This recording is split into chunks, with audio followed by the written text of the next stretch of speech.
This hearing will come to order.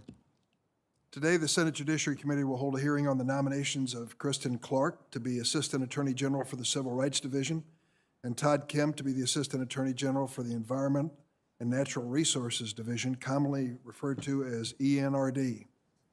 These are key positions in the Department of Justice.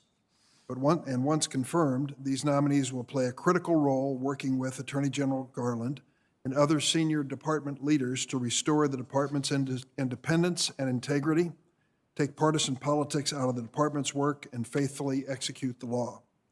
Ms. Clarke, Mr. Kim, you're so far away, but I wanted to welcome you and your families especially. We're happy to have you here today. With passage of the Civil Rights Act of 1957, the Civil Rights Division was founded with the task of defending the civil rights of all Americans. The division's attorneys' work is wide-ranging and includes protecting the right to vote, defending the free exercise of religion, combating human trafficking, ensuring those with disabilities have equal opportunities and access to public accommodations, and upholding fair housing laws, rooting out employment discrimination, protecting students against educational integrity. It's a pretty vast agenda. Importantly, the division's lawyers also investigate and prosecute hate crimes, which occur far too frequently in our communities. They are perpetrated against individuals on the basis of race, religion, gender identity, sexual orientation, and disability. The Civil Rights Division plays a critical role in the Justice Department, building on the mission that led the Justice Department's creation in the late 19th century, upholding equal justice under the law. But the Civil Rights Division today also is regrettably a shell of its former self. The Trump administration did more than just diminish the division's standing. It went so far as to use the division to roll back hard-won civil rights. Under President Trump, the Civil Rights Division reversed long-standing positions in key voting rights cases. It gave its blessing to harmful voter ID laws that were unnecessary and voter purges. The division pushed for and then defended the addition of citizenship questions in the 2020 census. It abandoned the use of consent decrees with local police departments, a vital tool that helped promote police accountability and protect both officers and the communities they served. And so, after 4 years of a Civil Rights Division hollowed out by the Justice Department's own leaders, we find ourselves in desperate need of restored leadership, of a bold vision for returning the division to its founding ideals, of a renewed commitment to enforcing the nation's civil rights laws. And fortunately, in Kristen Clarke, we have exactly the kind of leader who can accomplish this ambitious mission. Ms. Clarke is currently the President and Executive Director of the Lawyers Committee for Civil Rights Under the Law, an organization founded at the urging of President John Kennedy, championed by his brother, Attorney General Robert Kennedy. In her role leading the Lawyers Committee, and indeed throughout her career, Ms. Clarke has been a strong defender of civil rights. From prosecuting hate crimes and human trafficking in the criminal section of the Civil Rights Division, to protecting voting rights at the NAACP Legal Defense and Education Fund, to tackling employment discrimination as the Chief of Civil Rights Bureau in the New York Attorney General's office, Ms. Clarke has steadfastly pursued an objective that sadly remains elusive even to this day: equal justice for all. And in that pursuit, she has exhibited the qualities that we need in the individual charged with running the Civil Rights Division: humility, fidelity to the rule of law, and a demonstrated commitment to building broad coalitions in support of civil rights. Sadly, some are so threatened by the prospect of a revitalized Civil Rights Division that they have already engaged in baseless attacks on this extremely well-qualified nominee. This morning's Washington Post tells of many of those attacks which you have disclosed to the public in an effort to let them know exactly what you have faced. Despite Clarke's deep base of law enforcement support, groups like the Major Cities Chiefs Association, the International Association of Chiefs of Police, to individual sheriffs, prosecutors, and state attorneys general, some are actually trying to paint her as anti-police. based on false accusations that she represented or worked to free a man convicted of murdering a Philadelphia officer. And despite years of confronting online anti-Semitic hate and work defending religious rights, including the right of workers to receive accommodations to observe the Saturday Sabbath, Clarke is facing accusations of anti-Semitism, which are so absurd that the Jewish Council for Public Affairs felt the need to write to this committee and say that the organization, quote, considers attempts to focus on purported anti-Semitism during Clarke's nomination process to be inappropriate. Attorney General Garland told us during his own hearing that he does not believe Clarke is an anti-Semite or believes she is discriminatory in any sense. Clarke is the person the Attorney General wants us to send him to lead to the Justice Department's Civil Rights Division. She is the person who can restore the Civil Rights Division to serve all of the American people. For the past several weeks, stories about the trial in Minnesota and incidents there and in other states have led the news. It's our job in the Senate Judiciary Committee to remind America that there is a rule of law and a legal process to protect the civil rights of all Americans. Speech and nonviolent demonstration are protected constitutional actions in America. I hope we can show by our actions in this committee that we can lead the proper legal response to the civil rights issues of our day. We'll also hear today from Todd Kim, who likewise brings with him an amazing wealth of experience and commitment to the law, irrespective of personal belief or partisan politics. In a conversation I had with Mr. Kim, I talked about the fact that so many trial lawyers these days really can't point to any appearances before judges. You have an extraordinary record, particularly on the appellate level when it comes to that. The Environment and Natural Resources Division, originally created as the Public Lands Division, has been in existence for over 100 years. Every day, attorneys in this division work tirelessly to enforce our nation's environmental laws, including the Clean Air Act, the Clean Water Act, and hazardous waste laws. Every American benefits from ENRD's work to reduce pollution and protect our nation's most precious natural resources. Sadly, ENRD was gutted under the Trump administration. Over the past 4 years, the number of enforcement actions against polluters dropped dramatically, and civil penalties fell to an all-time low. The prior Assistant Attorney General, Jeffrey Bozzard Clarke, focused on politics and a deeply partisan agenda, not the law. He prioritized allowing polluters to act with impunity, not protecting the environment. And then, as acting head of the Civil Division, Clarke, it was reported, conspired with Donald Trump's efforts to overturn the results of the 2020 presidential election. Disgraceful conduct, which this committee is actively investigating. What ENRD needs now is someone who will bring back integrity, stability, and a renewed commitment to enforcing our nation's environmental and natural resource laws. Todd Kim is that person. Mr. Kim is currently the Deputy General Counsel for Litigation, Regulation, and Enforcement at the Department of Energy. He is an experienced, award-winning appellate litigator. He has significant expertise in environmental and natural resources law from 8 years at ENRD, and he served for 11 years as the District of Columbia's first Solicitor General. Whether representing the U.S. government under Clinton and Bush administrations, the D.C. government, or clients in private practice, Mr. Kim is focused on the law, not politics. Throughout his career, Mr. Kim has been recognized for his integrity, his humility, his deep knowledge base, and his understanding of what it means to serve as an officer of the court and representing the people of the United States. He has all the qualities this nation needs to lead the Environment and Natural Resources Division. Now I'd like to turn to the ranking member, Senator Grassley of Iowa. Well, thank you, Mr. Chairman. I'm glad to be here to ask these nominees some questions. Top positions in the Department of Justice: Kristen Clarke to be Assistant Attorney General, Civil Rights Division; Todd Kim to be Assistant Attorney General for Environment and Natural Resources. And I thank each of them because they both spent considerable time on the phone with me. One recently is Monday and the other one a couple, 3 weeks ago, I guess.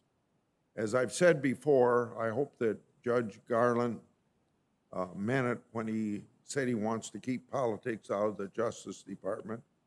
I'd like to see a real commitment to do that from the nominees today. I don't want to see a return to the Holder days, but I worry about that being down the road. Just give you a recent example. The Justice Department has the Deputy Assistant Attorney General in its prestigious Office of Legal Counsel, and he was recently tweeting criticism of the Supreme Court's opinions, giving his views on Republican political prospects and voter integrity legislation.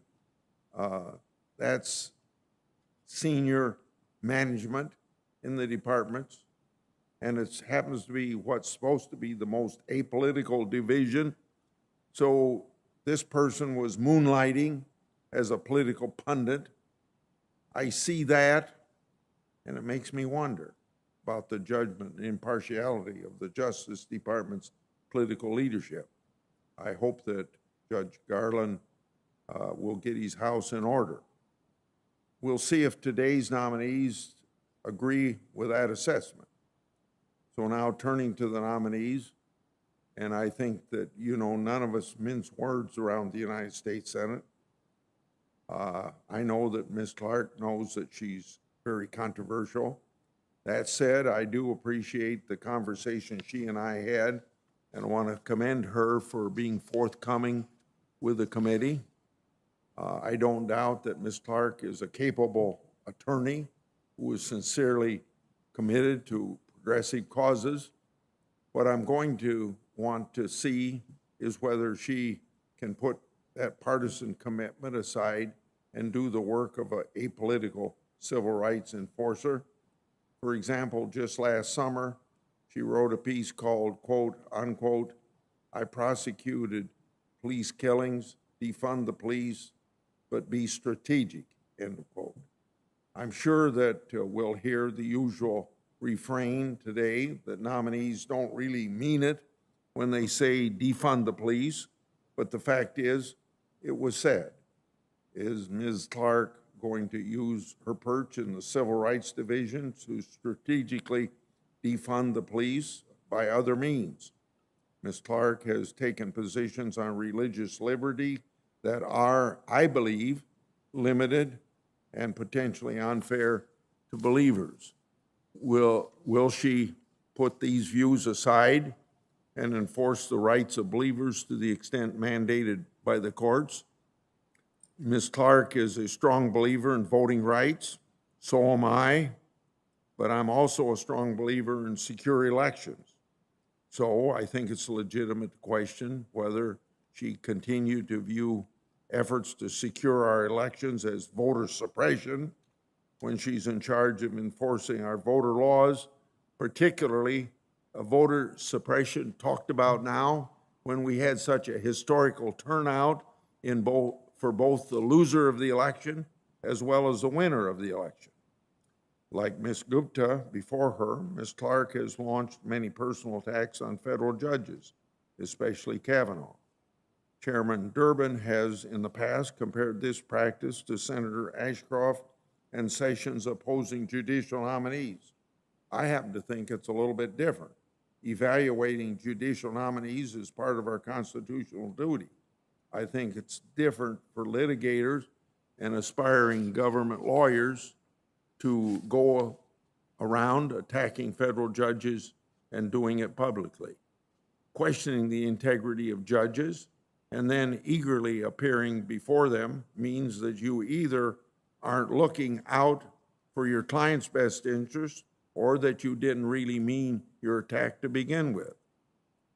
Now, I think Mr. Kim is a lot less controversial, nominated to run the Environment and Natural Resources Division. While it's still called that, he has a distinguished career as a courtroom advocate. I don't think I agree with him on much politically, but elections have consequences, and based on his record, I think he will enforce the rule of law in the Justice Department. I will say that some of the activities of the Justice Department implicating his division do concern me. At policy level, President Biden wants to shift its focus from enforcing laws as passed by this Congress to protecting so-called, quote-unquote, environmental justice. I don't think this is consistent with the depoliticalized Justice Department that Judge Garland promised us. So I hope Mr. Kim will push back on any instructions to go forward beyond what the law requires. The Biden Justice Department is also in an unprecedented practice of acceding to nationwide injunctions against environmental rules in lower courts. I think this is an attack on the rule of law and the Administrative Procedures Act. President Biden is entitled to change environmental rules consistent with statute, but he should do it through the rulemaking process and not through litigation tricks. I hope that Mr. Kim will push back on this as well. Regulation by California judge can become regulation by Texas judge before you know it. With that, I welcome the opportunity to ask questions. Thanks, Senator Grassley. At this point, we're going to have the formal introductions of our the two nominees. And first, colleague Senator Kirsten Gillibrand is going to join us remotely to introduce Ms. Clarke. Senator Gillibrand, are you with us? Yes, I am. Thank you, Mr. Chairman. Thank you, Ranking Member Grassley and members of the Judiciary Committee. It's my honor to join you today to introduce Kristen Clarke, nominee for Assistant Attorney General for Civil Rights. At this moment in time, when we are seeing an unprecedented assault on voting rights, a horrifying rise in bigotry, racism, and anti-Semitism, and a growing national conversation on criminal justice, it could not be more important for the Civil Rights Division to have a leader with the experience and qualifications to begin addressing these challenges from day one. Ms. Clarke is that leader. She is the right person for this job at this moment. Ms. Clarke first became interested in civil rights law on a high school field trip to watch the arguments in Sheff versus O'Neill, a Connecticut school desegregation case. And she has spent her entire professional life in public service working in virtually every area of civil rights. Her career began in the DOJ Honors Program as a trial attorney in the Civil Rights Division during the Bush administration, where she served for nearly 6 years. If confirmed, Ms. Clarke would return to the division as the first woman and only the fourth Black leader confirmed in its 64-year history. Throughout her career, she has litigated voting rights cases at NAACP Legal Defense Fund, led the New York Attorney General's Civil Rights Bureau, served as the president and executive director of the Lawyers Committee for Civil Rights, one of the nation's oldest civil rights legal organizations. Ms. Clarke has experience standing up to hate. She has led a team that won the $700,000 verdict against the neo-Nazi website Daily Stormer over its harassment campaign targeting the first Black female student body president of American University. And she has worked closely with the families of Emmett Till, Matthew Shepard, James Byrd, Heather Heyer, and more. She's experienced protecting religious minorities. As the chief of the New York State Civil Rights Bureau, she led the unit that fought religious discrimination and defended Jewish employees' right to observe their faith. She has had experience protecting voting rights.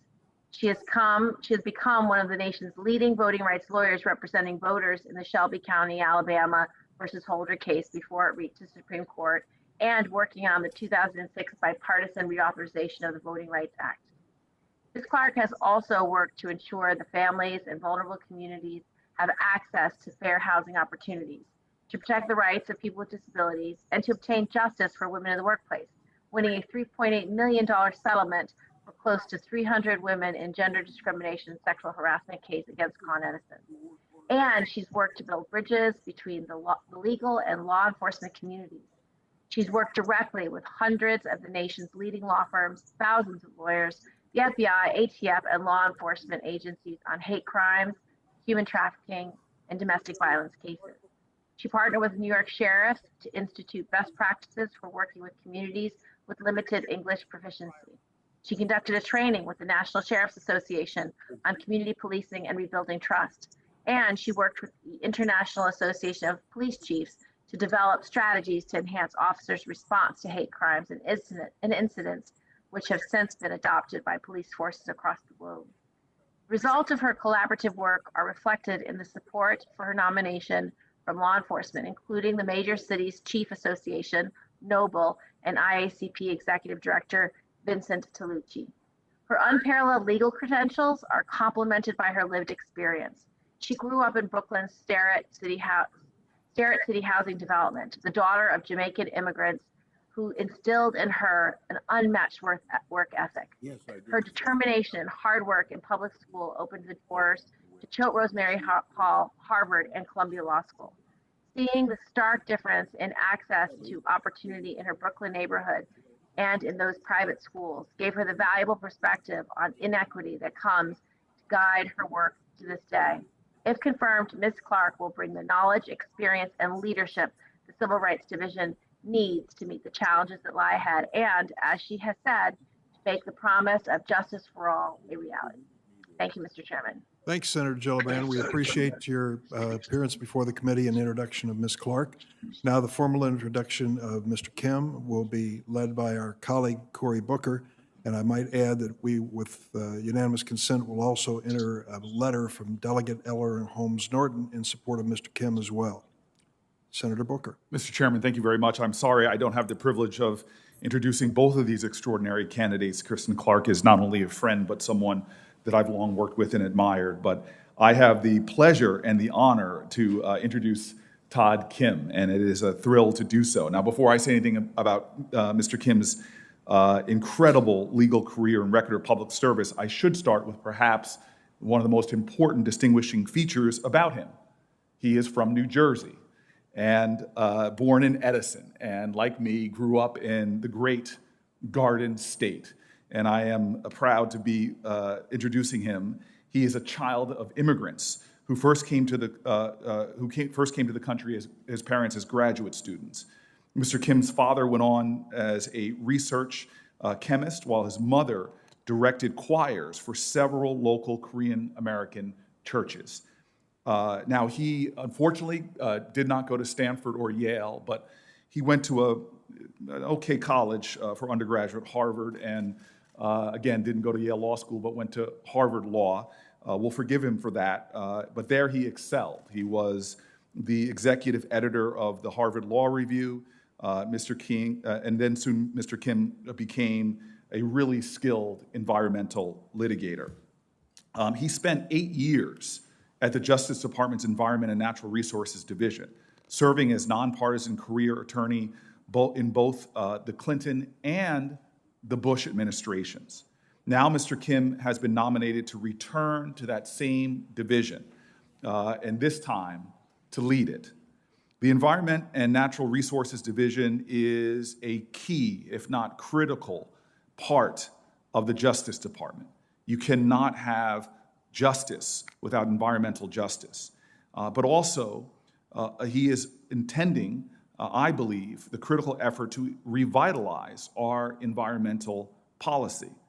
The division he will lead enforces our foundational environmental laws to ensure that we breathe clean air, that we drink clean water, and that we're protected from hazardous wastes. I've visited around this country and seen the urgencies of environmental justice and the work still to do. He will help ensure not only do people have environmental justice, but that our public lands are properly managed, that our wildlife is protected, and that our tribal land rights are respected.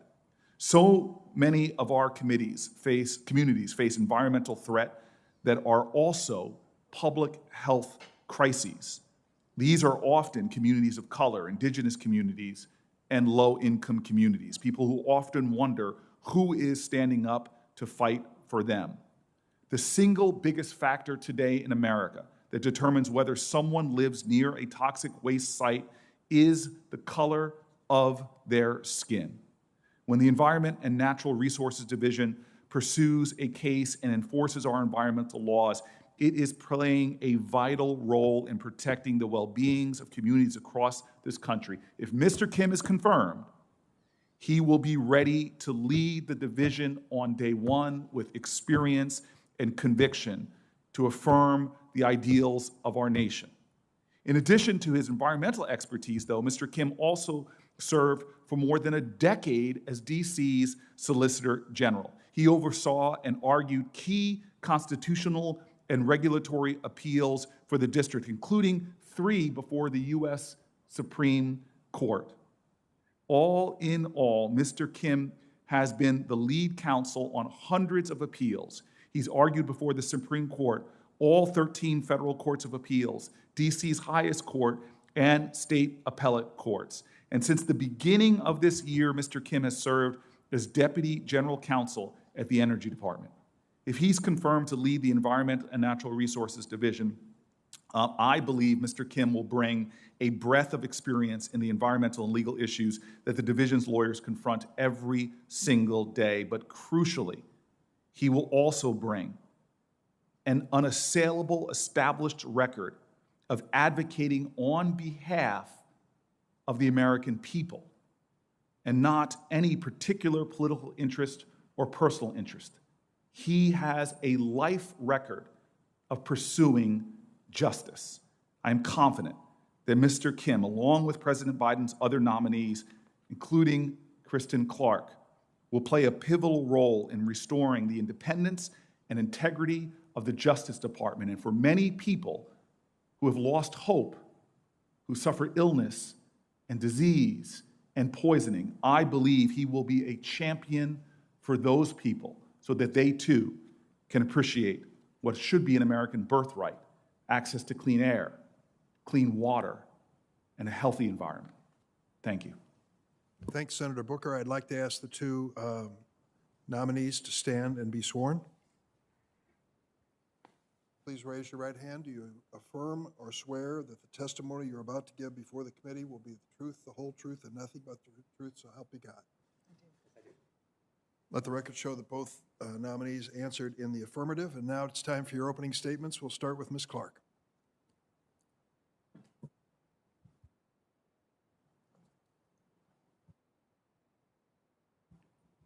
Thank you, Senator Gillibrand, for your warm words of introduction. Before I begin, Chairman Durbin and Ranking Member Grassley, I'd like to take a brief moment to recognize my son, Miles, my mother, and my partner who are with me today. I am grateful for their love and support. My journey to this hearing room today may not be an obvious one.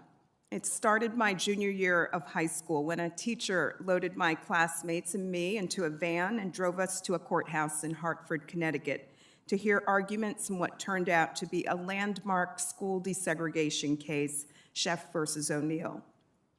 As the daughter of Jamaican immigrants growing up humbly in Starrett City, the nation's largest public housing complex in Brooklyn, New York, I'd never been inside a courtroom before. That moment was a powerful display of the role that civil rights lawyers play in our society. I was mesmerized and deeply moved as I watched attorneys argue for more just and equitable educational opportunities. From that moment on, I knew I wanted to be a civil rights attorney. I worked hard in public school. My efforts yielded some lucky breaks that included a seat in a program called Prep for Prep that led me to attend a prep school called Choate Rosemary Hall. And that trajectory-changing program is why I ended up in that van that day, headed to that courthouse. And then it led to Harvard and Columbia Law School.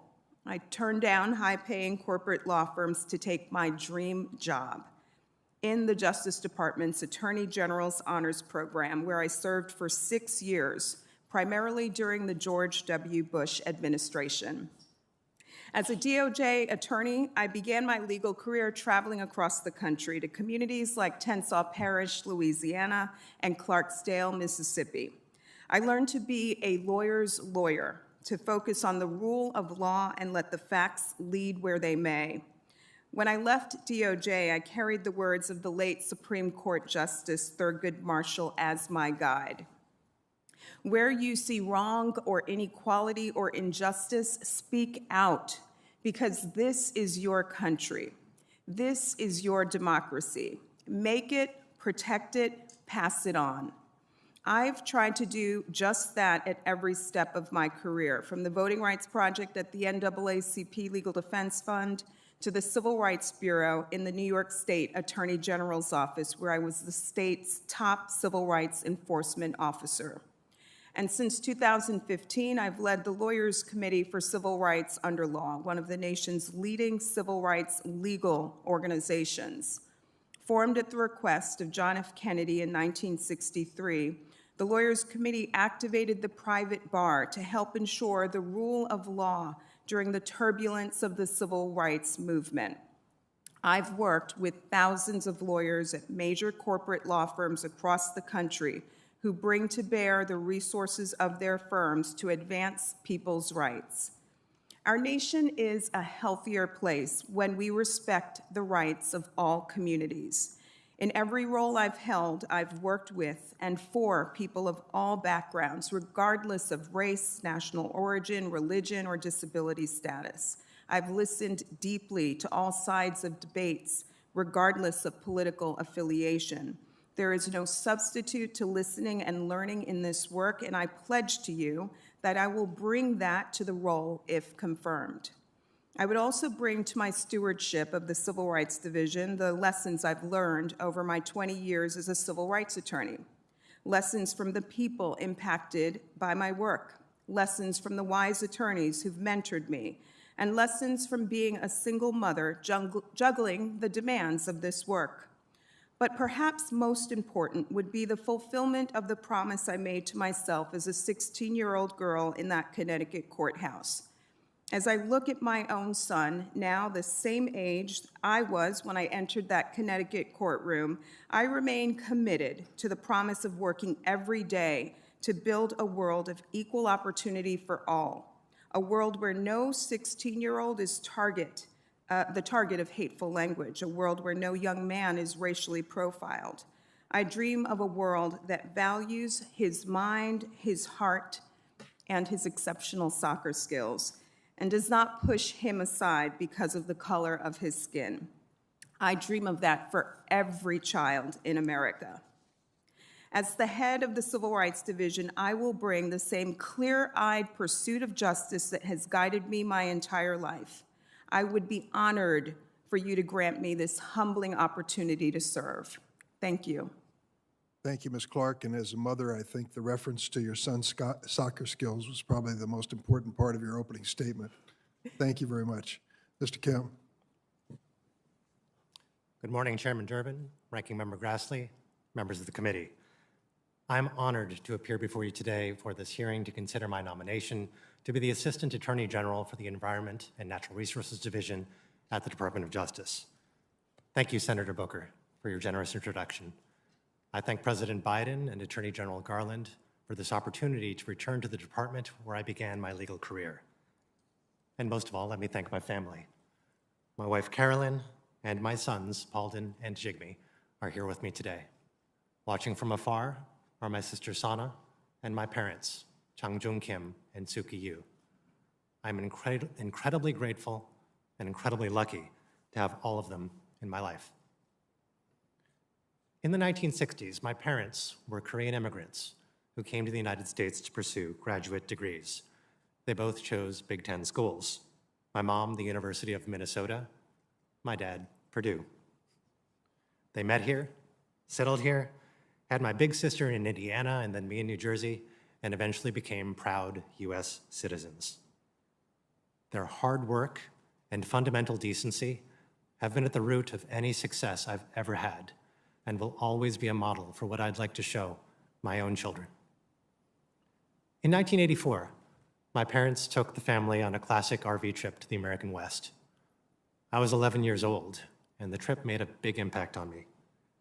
The grandeur and beauty of Yellowstone, Grand Teton, Arches, Mesa Verde, every park visit testified to the need to preserve our nation's treasures for future generations. As I grew older, I learned more about the rule of law and about the role of the government in promoting the public good. And I learned more about how the pollution laws are supposed to protect the health and welfare of all of us, including every community in America.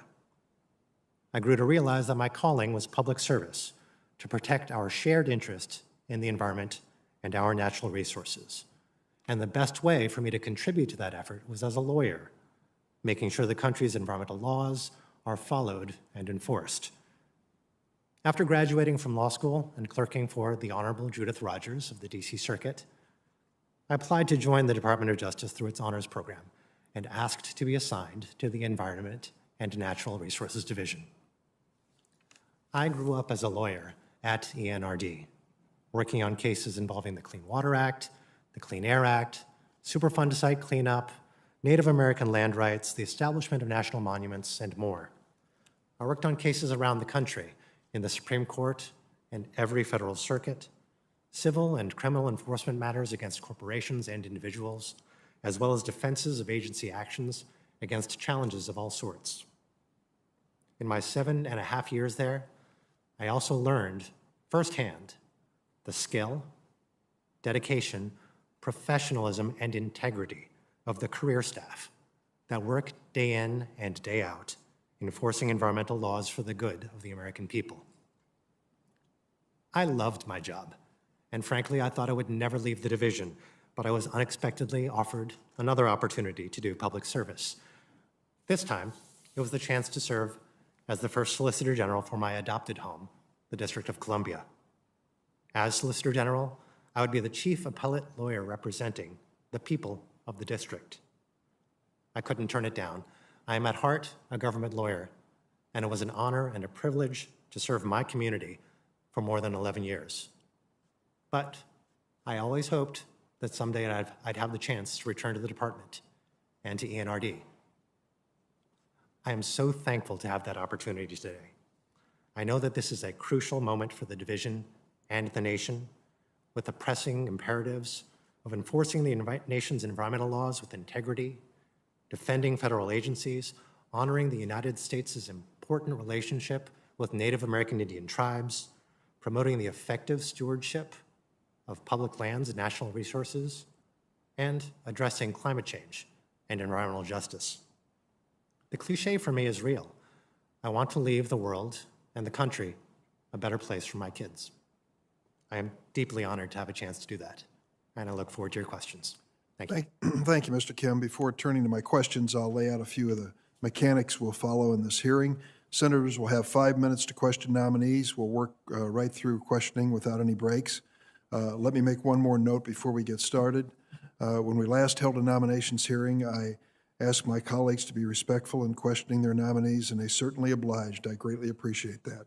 If nothing else, that approach led to a more productive hearing, one in which the committee came away with a sense of the nominees' qualifications and vision for their roles. And so I'll again make that request to my colleagues, and I'm sure that they will follow it. So let me turn to questions, and I'll start with Ms. Clarke. Yesterday was a classic illustration of where we are in America on a very important issue.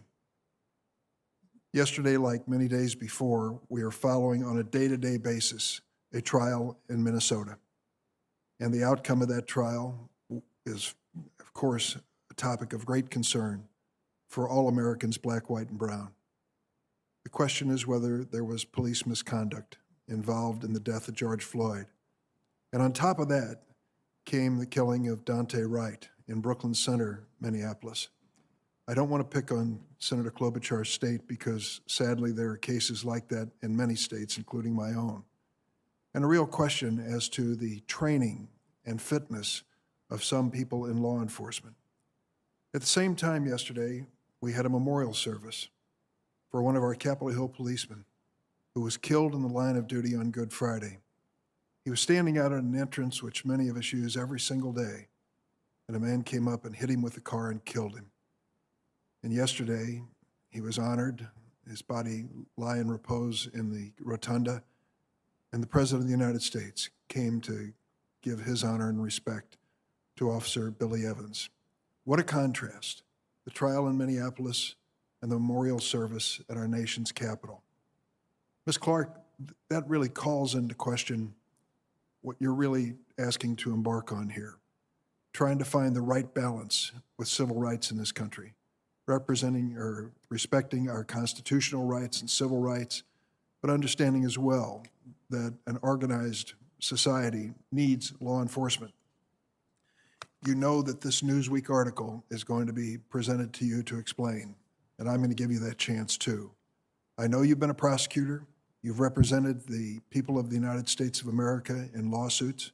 You've been actively engaged in that effort for years. Questions were raised in this article about so-called defunding the police. And I want to give you a chance to explain what you were saying in that article. I certainly agree with some of your suggestions. We do need more social workers. They're a necessary part of law enforcement as far as I'm concerned. It can avoid a lot of deadly confrontations.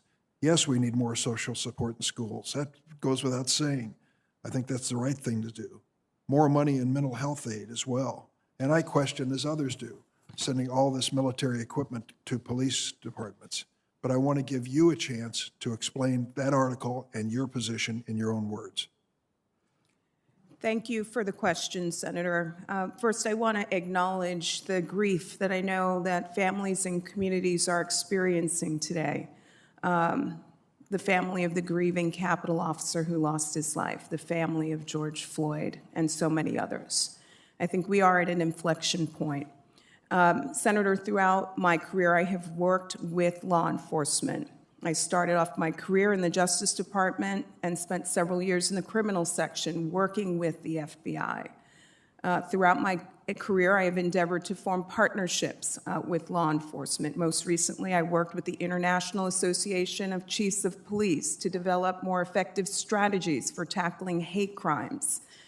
I'm proud to sit here today with the endorsement of a number of law enforcement organizations, the National Association of Police Organizations, the Major Cities Chiefs, the head of the International Association of Chiefs of Police, the National Organization of Black Law Enforcement Officers, and more. And I can assure this committee that if confirmed, I will bring the long experience that I have of working to find common ground with law enforcement to this role. The article that you referenced, Senator, I wrote to make clear that I do not support defunding the police. I do support finding strategies to ensure that law enforcement can carry out their jobs more safely and effectively, and channeling resources to emotional health treatment and other severely under-resourced areas, I think, is one path forward. I know that this committee engages in robust bipartisan dialogue around criminal justice reform frequently, and I look forward to being a partner in those ongoing efforts and discussions. Do you think our police need to invest more money in training and in screening recruits to make certain that those who are not ready for the job, not prepared for it, or bring some prejudice to it are excluded? I support Senator President Biden's commitment of $300 million to cops to help ensure that police have more resources to do their jobs. I understand the jobs that they have are incredibly difficult, and with more resources, we can work to ensure that they can carry out their roles more effectively. Thank you. Senator Grassley. My first question was going to be about defunding police, but you have addressed that already, but I think I would disagree with you whether or not you have advocated defunding police, so I'll go on to my second question. Now, you might think it's unfair to bring up something that you organized in law school, but yesterday there was a congresswoman who said things along the same line.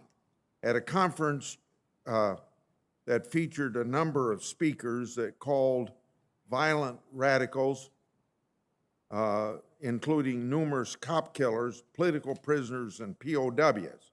So I got the name of 3 cop killers, 2 in prison, 1 fleeing to Cuba, Asada Shakur, Tom Manning, Mumia Abu Jamal. My question to you is, do you consider them political prisoners? No, I am not familiar with there are cases I've never worked on those matters. The conference that you're referring to, Senator, was organized by the late Dr. Manning Marable, who was the director of the Institute for Research in African American Studies. I was not the organizer of that conference, but I provided logistical support as a student at that time. You have said, quote, "It's time to restore both race and gender diversity to our federal courts." Yet, Democrats in the Senate consistently voted against President Trump's female and minority nominees, especially at the circuit court level. You also didn't support many of these nominees. So my question, pretty simple. When Democrats opposed minority or female nominees who were rated qualified by the ABA, were they being racist and sexist? Thank you, Senator. Over the 4 years of President Trump's tenure, my organization only took positions on about 5 judicial nominees, 3 of them Supreme Court justices. I believe that race and gender diversity on our nation's court is an important priority and goal that we should work towards. So is it possible in the same vein, then, for Republicans to oppose President Biden's nominees on ideological grounds without being racist or sexist? I believe that this body has an incredibly important advise and consent role under the Constitution to vet nominees. We want nominees who are qualified, but we also want to work to ensure that the bench reflects the growing diversity of our country. People with disabilities, women, people of color, are all people who we should see reflected on our nation's federal courts. Can I ask you to be specific, though? If Democrats can oppose it and not be racist or sexist, shouldn't you have the same standard for Republicans? I do not view this work through a partisan lens, Senator. In looking at judicial nominees, I look at qualifications. I've spoken about the need for diversity, but I don't view these issues at all through a partisan lens, Senator. In 2017, you tweeted an article by Judge William Pryor, who at that time was opposing a proposed court expansion plan. You said, quote, "The Senate should heed his call," end quote, and not expand the courts. Do you still oppose expanding the number of judges? If not, why not? I understand that President Biden has convened a commission to look closely at these questions. I think that these are important questions that we should examine and look forward to seeing the results of that commission's work. I believe, though, that the conversations you had indirectly with Pryor did not deal with the number of Supreme Court judges or packing the court, but with lower court judges. So at that time, you seemed to say that we should not be expanding the number of lower court judges, and do you still hold that position? Senator, I'd welcome more context. I'm not recalling the context in which that statement was made, but I do understand that President Biden has convened a commission to look very broadly at the status of the federal judiciary, and I look forward to seeing the results of that commission's work. I got 9 seconds for my last question. During Bill Barr's confirmation hearing, you tweeted that Barr, quote, "must acknowledge that his work to promote mass incarceration destroyed communities and harmed people of color," end of quote. So, you know, Joe Biden promoted the crime bill. So the person who nominated you to this position, did he destroy communities and harm people of color by authorizing and authoring and pushing the crime bill? Well, the war on drugs, I think universally everyone agrees, led to the mass incarceration of people of color. And I think that broadly we've seen many people abandon those policies of the past. And I know that this body, the Senate, has engaged in robust thinking around more progressive criminal justice reform, including you, Senator Grassley. So I just want to acknowledge that some of the thinking of the past, I think, has been abandoned and is putting us on a more progressive path when it comes to race and incarceration in our country. Thank you very much. It was one of your more important legislative achievements, Senator Grassley. You and I together. And Senator and Lee. Senator Lee. Thank you, Mr. Chairman. And I'm delighted to see both of you here. Let me use my time to ask Ms. Clarke some questions. You know, I've heard some of these, I think, pretty tired old arguments that you're an anti-law enforcement crusader, but you dedicate much of your life in law enforcement. You served as a prosecutor at the federal and state level for more than half of your 20-year legal career. You prosecuted hate crimes, human traffickers, sex offenders. And having been a prosecutor myself, as several of us have up here, I know the dedication it takes to do those kind of prosecutions. And that's probably why you have the support of major law enforcement organizations across the country, including Republicans and Democrats, 70 of them, former state attorneys general. Why are you so proud to have the vocal support of organizations and individuals who, like you, have devoted their career to law enforcement? Thank you, Senator Leahy. I do not believe that an effective head of the Civil Rights Division can carry out this role without having the ability and the capacity to work with law enforcement. I believe that there is common ground to be found and identified with law enforcement. I've rolled up my sleeves and I've done that work. One of the proudest achievements during my tenure at the Lawyers Committee for Civil Rights Under Law was a partnership that we forged with the International Association of Chiefs of Police, where we brought together hate crime victims and survivors, law enforcement rank and file and leaders, and worked to map out effective strategies for improving the way that law enforcement handles the investigation and handling of hate crime incidents in their communities. That kind of partnership, the civil rights community and law enforcement coming together to tackle these problems, is not something that we see every day. You have my commitment, Senator, that what I've done throughout my career, whether it's relying on law enforcement to investigate and prosecute hate crimes and human trafficking cases, whether it's working with law enforcement to find common ground, that these are the principles and values that I will bring to the role if confirmed to lead the Civil Rights Division. Thank you. I think I know the answer to this, but as the Senate sponsored the bipartisan John Lewis Voting Rights Advancement Act, it mystifies me when people argue that restoring the Justice Department's powers under the 1965 Voting Rights Act is a partisan power grab. The voting restrictions being contemplated by many states, which DOJ is currently powerless to stop, would make voting harder for both Democratic and Republican voters. Recently proposed bill in Arizona enforcing an earlier deadline for mail-in ballots would have nullified more Republican ballots than Democratic ballots during the 2020 election. Can you explain why restoring the DOJ's powers to oversee and stop harmful changes to voting procedures is in the interest of the American people of all parties? I had the privilege and honor of sitting above the Senate floor in 2006 for the 98-0 vote to reauthorize the Voting Rights Act. I know that there are 6 members of this committee who were there for that vote, including yourself, Chairman Durbin, Ranking Member Grassley, and Senator Cornyn. I believe that bipartisan support for voting rights is something that we should continue to aspire to.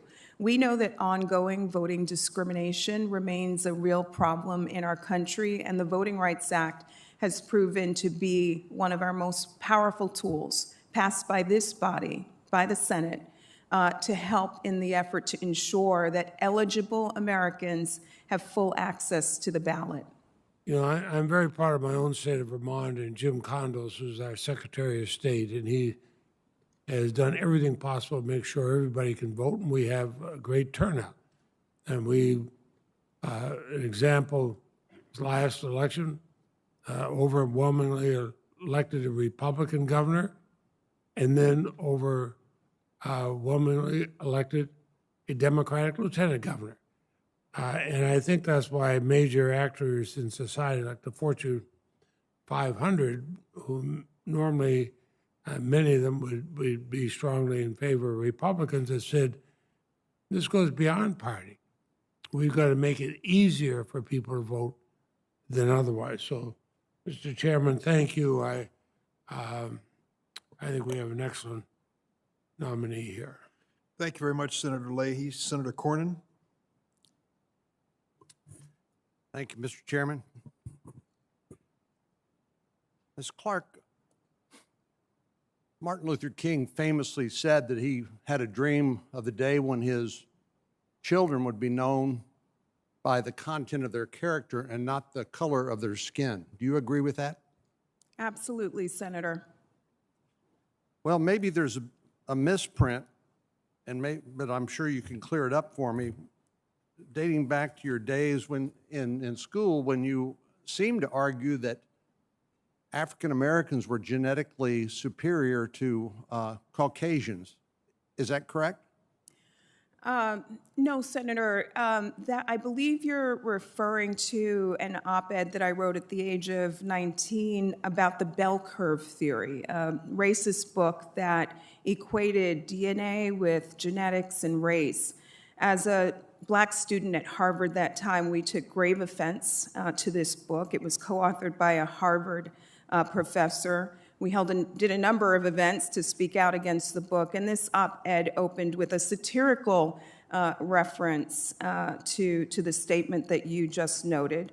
Contemporaneous reporting by the campus paper made very clear that this was not a view that I espoused.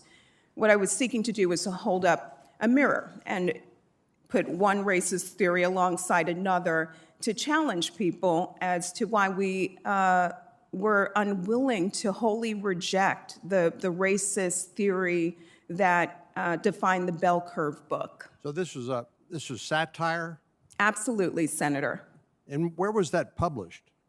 In the student paper, the Harvard Crimson, and there is contemporaneous reporting from that time, from that day, that makes clear that these were not views that I espoused, Senator. Do you agree with the proposition that we ought to make it easy for people who are entitled to vote and hard to make it hard for people who are not legally qualified to vote to vote? I believe, Senator, that we want to ensure that eligible Americans are able to have voice in democracy. You mean you don't have to register? If you're not registered but eligible, you should still be able to vote? No, absolutely, Senator. We want to make it easy for people to register, Right. Easy for people to vote, and we want to ensure that only eligible people are able to vote. Do you believe there's such a thing as voter fraud? I do. I don't see that. I, as somebody who has worked on these issues very closely, don't encounter voter fraud very often, but it does exist. And I know that the criminal division of the Justice Department exists to handle those matters if and when they were to arise. Do you believe that for every illegal vote cast in an election, it dilutes and undermines the vote of legitimate voters? I believe that vote fraud is exceedingly rare, but yes. How do you know that? We very rarely hear about vote fraud in our country. I run a nonpartisan hotline, the Election Protection Hotline at the Lawyers Committee. We get thousands of calls from people who are having challenges registering, challenges voting, and very rarely, if ever, get complaints regarding fraud.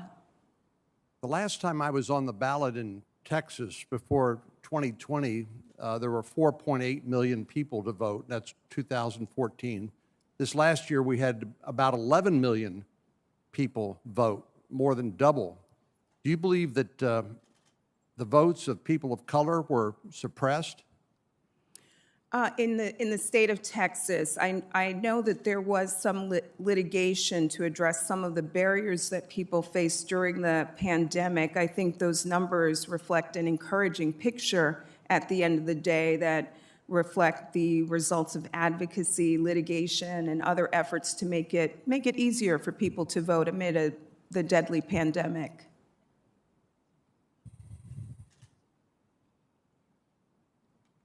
Well, in Texas, we had mail-in ballots for people 65 and older, those who are disabled, those who were unable to show up in person on Election Day.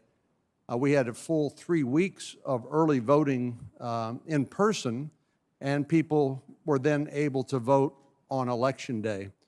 Does that indicate to you that there was any systematic effort to deny minorities an opportunity to vote?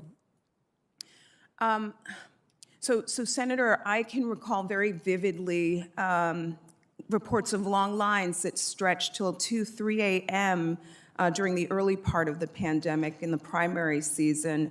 I know that there were some long lines during the early voting period. I think there's still work to do, but I certainly think that those numbers are encouraging and reflect progress in the state of Texas when it comes to accessing the ballot amid the pandemic. And finally, do you still advocate defunding the police? I do not advocate defunding the police. Do you Senator. advocate diverting some of the current funding for police for other purposes?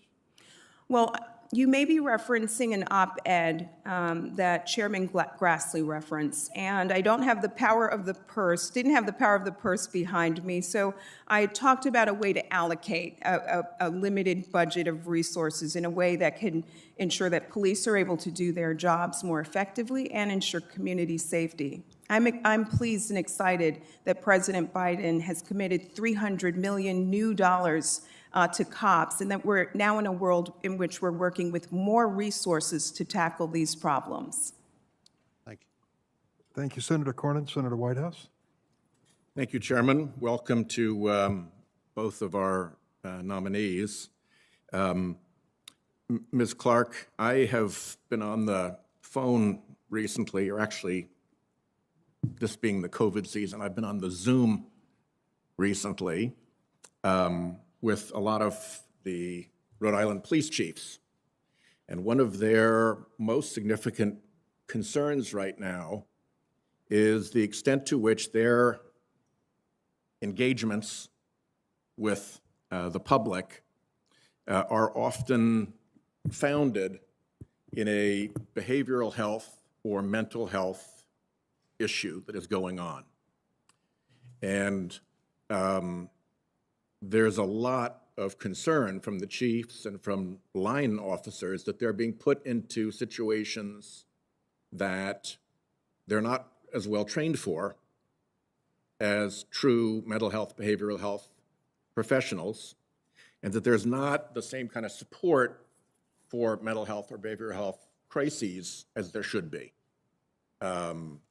Crisis centers, reaction teams, and things like that that can know with professional expertise in behavioral health and mental health issues what is going on and de-escalate and handle what is truly a health issue, not a criminal conduct issue, for what it is. What I would like to do is to enhance funding for those behavioral health efforts. And if we do a really good job of that, we might actually be able to reduce some of the expenditure on the criminal law enforcement side by bringing on people who are more behavioral health experts. We're doing this already in Rhode Island in the addiction space. We have added peer recovery counselors in some police departments who can engage and follow up and try to get to the root cause of what is going on, which is often founded in addiction. Would you view it as defunding the police to invest more in the behavioral health, mental health, and addiction issues that police so often encounter? Thank you for the question, Senator. Again, I'm excited that the reality is that President Biden has committed more money, more resources, $300 million for cops so that we can help commit greater resources to all of these issues. I know from talking to and working with law enforcement that they want this help. They want to see more resources committed to meeting the mental and emotional health needs of communities. I have talked to sheriffs who have talked about how their jails have essentially been transformed into mental health detention centers. I've talked to sheriffs who've talked about people who work to find their way inside the jail so that they can get access to medication that they can't get elsewhere. I think this is a crisis issue, and I'm glad to see that the Senate is giving attention to this issue. I'm glad that President Biden is committing more resources to meeting the needs of law enforcement generally, and look forward to hopefully finding ways, if confirmed, to working with law enforcement, just as I've done throughout my career, to address these issues. Thank you. Let me close out by saying that I can't help but notice coincidences sometimes. And it seems like a remarkable coincidence. I've seen it reported that every single Republican-controlled legislative body at the state level in the country is moving forward with efforts to, what some would say, suppress voters, to limit the franchise. Georgia was a particular example, but President Trump's own election security advisor said that this was a legit, honest, very well protected, honest election. The Georgia Republican officials who ran that election stood up and fought President Trump's accusations, defending their work, that that was an honest election. And nevertheless, we have this enormous surge, as if every single ship wheeled as if on command to go after voters. We have Fox Communications going really quite over the top over this. I'll offer a editorial in the New York Times today as an exhibit of a good rebuttal to what some of the Fox talking heads have been up to. We've seen this character, Leonard Leo, who's been the architect of what I call the court packing scheme that was run under President Trump by big special interests, move from that scheme to voter suppression to run something called the Honest Elections Project. So I find it an interesting coincidence at the same time that all those things are happening, very bitter attacks are being launched against you and against Ms. Gupta, when you are the two people who will be responsible for enforcing voting rights. And I just want to make a record of that as I close out my time. And without objection, the article you referenced will be placed in the record. Senator Lee. Thank you, Mr. Chairman. Ms. Clarke, in the fall of 2008, two members of the new Black Panther Party, which is, of course, a violent hate group that focuses on racial violence, stood outside of a polling place in Philadelphia, dressed in military attire and brandishing a billy club. In January 2009, just a couple months later, the Department of Justice charged those same individuals and the new Black Panther Party itself with criminal voter intimidation. But just a month after that, the then new acting head of the Department of Justice's Civil Rights Division dismissed nearly all the charges. Do you think the U.S. Department of Justice was wrong to prosecute those individuals who showed up at a polling place wielding a billy club? I believe that the leadership of the Justice Department had the prerogative to bring the cases that it deemed appropriate to bring. Now, did you want the Department of Justice to drop a case? I may have espoused that opinion publicly, but so did many people. I think there were many people who deemed that a weak case. Did you communicate with anyone at the Department of Justice about that, advocating for them dropping it?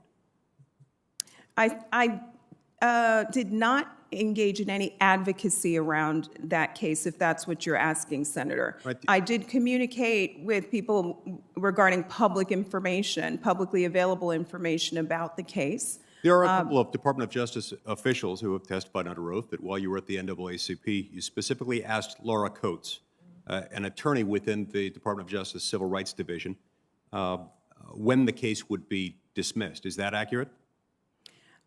Senator, I have testified under oath, and I'll repeat here, I did not engage in any advocacy one way or another around how the Justice Department should handle that case. Okay, but you did talk to her about it. You asked her when it would be dismissed? I don't recall that conversation, Senator. Now, do you think the Department of Justice should, we'll just step out as one level of abstraction, should the Department of Justice prosecute cases when members of a racially motivated hate group stand outside of a polling place wielding billy clubs? I think that voter intimidation is a real issue that should be addressed, and there are tools in the Voting Rights Act to help address voter intimidation. Okay, let's talk about another case. In 2006, the U.S. Department of Justice prosecuted a Democratic committee official, an individual named Ike Brown, who's in Mississippi. He was prosecuted for relentless racial discrimination. And the court held that Brown, quote, had engaged in racially motivated manipulation of the electoral process to the detriment of white voters, close quote. Now, prosecutors produced evidence indicating that Brown had paid off notaries to illegally mark absentee ballots and published a list of voters based on race with a warning that the voters whom he disfavored on the basis of race would be challenged at the polls. Did you disagree with the Department of Justice's decision to prosecute Ike Brown for voter suppression? So, Senator, in 2006, when that case was filed, I was still at the department. I was in the criminal section serving as a federal prosecutor. Okay. Now, there's an official at the U.S. Department of Justice who testified under oath that you, quote, spent a considerable amount of time attacking the Civil Rights Division's decision to file and prosecute, close quote, at this particular voter suppression case while you were at the NAACP. Did you discuss the Ike Brown case with officials within the Department of Justice's Civil Rights Division? No, Senator. And to be clear, when that case was filed, I was at the Justice Department, serving as a dedicated federal prosecutor in the criminal section. After I left the Justice Department, I espoused the view that the voter intimidation claim in that case was weak, and the court agreed. That claim was ultimately dismissed by the federal judge who handled that case. Ms. Clarke, I want to read a non-exhaustive list of elements of the American society, elements that you have at one point or another described in the past as racist. Police departments, federal agencies, Airbnb, election laws designed to combat fraud, the workplace, America's DNA, the Virginia Military Institute, the healthcare industry, federal courts, and the Department of Justice. Now, you've worked for the Department of Justice and with the federal courts. Were those institutions racist when you worked there? So, Senator, I don't have the context for the list that you just Have you described them as racist in the past? I generally use the term discrimination. I'm a lawyer, I follow the facts, and I believe that there are instances where you may find that one particular employer or Were they one racist particular when you worked there? landlord engaged in discriminatory conduct. But I don't deem institutions or structures to be blanketly racist. Were they racist when you worked there? I didn't follow the question, Senator. Was the U.S. Department of Justice a racist institution while you No, worked there? Senator. The Justice Department is anchored by dedicated career employees who work hard every day to follow the facts and to adhere to the law. Okay. Mr. Chairman, I see my time's expired. I'd like to ask consent to submit for the record a report from the Civil Rights Commission. Without objection. Thank you. Thank you, Senator Lee. Senator Coons. Thank you, Chairman Durbin. Thank you, Ms. Clarke, Mr. Kim, for appearing before us today and for continuing your dedication to public service. We as a nation are facing generational crises in the areas of civil rights and the environment. Yet in both areas, we also now face urgent needs to revitalize critical work in these areas. And both of you are accomplished public servants with impeccable qualifications and a demonstrated commitment to the rule of law. You are, in other words, exactly what we need in this moment. So I am proud to support both of your nominations. Ms. Clarke, I'm a little bewildered by efforts we've seen here so far today to paint you as somehow anti-law enforcement. So I want to ask you a series of questions, if I could. You were yourself, for years, an actual member of law enforcement as a federal prosecutor. Is that correct? That's correct, Senator. And in that role, you prosecuted cases involving domestic violence, sex offenses, assaults, human trafficking, hate crimes, official misconduct. Is that right? That's correct, Senator. And you worked on many of those investigations side by side with agents from ICE, from FBI, from law enforcement, from police departments, federal, state, and local. Is that correct? Yes, yes, Senator. And you've earned the support of numerous law enforcement groups and by individual chiefs and officers. Is that correct? I'm proud to sit here with the endorsement of many law enforcement organizations, police chiefs, and more. In fact, our own former Senate Sergeant at Arms, Terrence Gaynor, joined a letter signed by over 40 police chiefs, sheriffs, other senior officers that described your uncanny ability to work with law enforcement and your impeccable credentials, character, and credibility. And the executive director of the NAPO, the National Association of Police Organizations, said he believes that you and he, and I'm quoting, share a common goal of fair, effective, ethical, and safe law enforcement. Is that correct? Yes, Senator. Thank you, Ms. Clarke. When I was in local government, I spent 10 years at the county level and was involved in and responsible for oversight of our county police department. I got to know the IACP well, the International Association of Chiefs of Police. We relied on them for professional advice and guidance in handling some very tough policy issues. And as president of the Lawyers Committee, you worked closely with the IACP. You created a thorough and well-documented action agenda to enhance the response to hate crimes and strengthen trust between law enforcement and communities. My impression is in that work you got to know well and work closely with both rank and file and senior chiefs, both policy leaders and those who were the survivors of hate crimes themselves. The IACP executive director wrote that your professional hallmarks are, and I'm quoting, fairness, communicativeness, and championing transparency. Is that a correct characterization of your work with this organization? I would deem those to be accurate, an accurate description. So let me just say, as the co-chair of the Law Enforcement Caucus here, I know we desperately need people who can listen to, respect, and work with law enforcement, who can work with the communities that they serve and break down some of the barriers that have imperiled reform. And I think that's exactly who you are. There's been a number of questions about whether or not you support defunding the police. You've said clearly and forcefully no.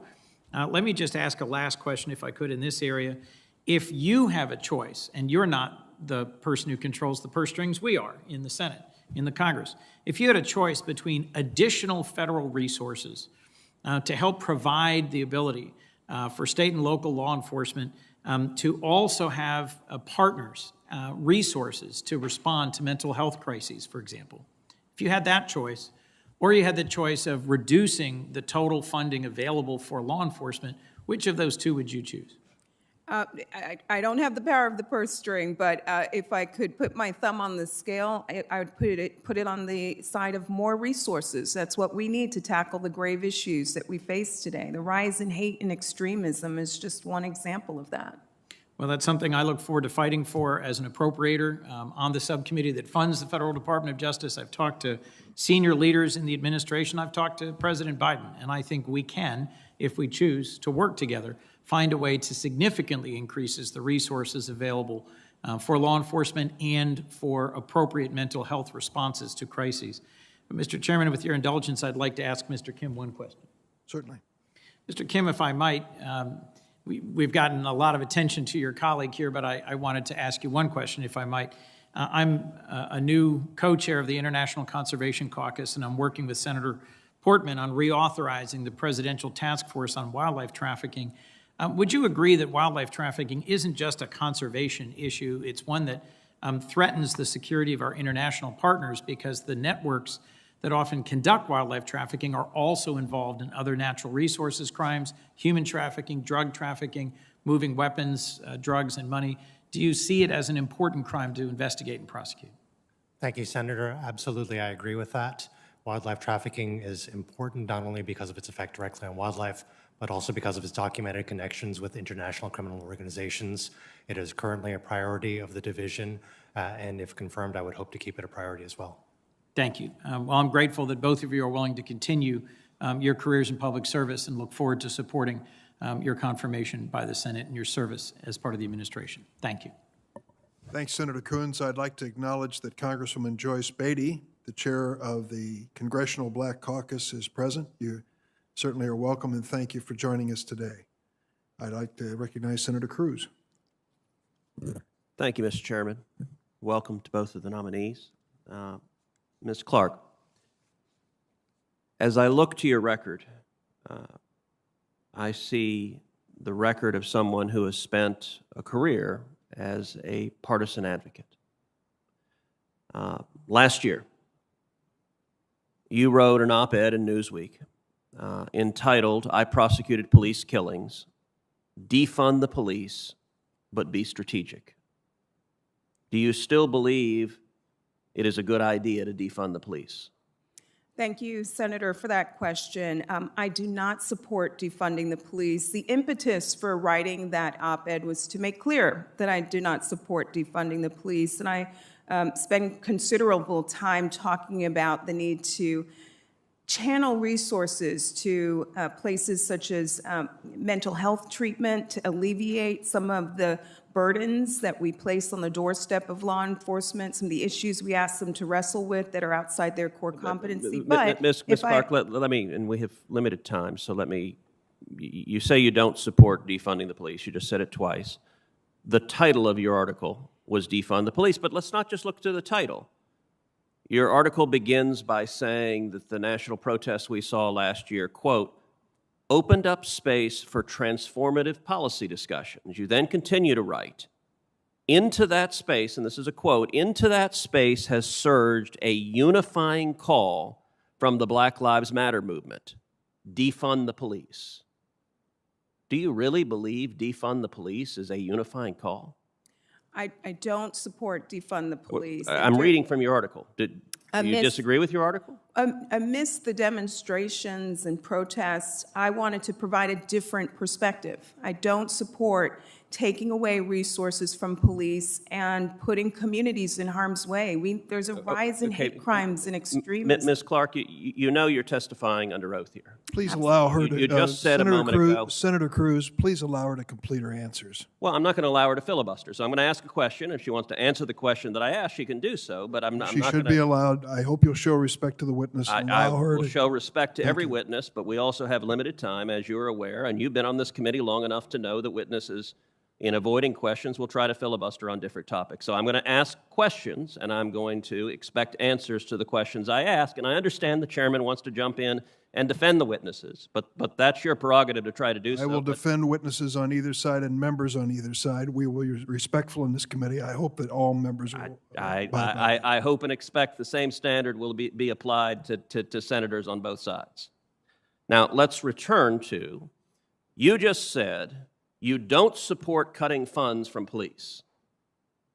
I find that astonishing and, Ms. Clarke, frankly, not credible, because I'm holding the article you wrote, and I actually pulled out a highlighter and highlighted the beginning of each paragraph going through. And about midway through, you have a paragraph that says, we must invest less in police and more in social workers.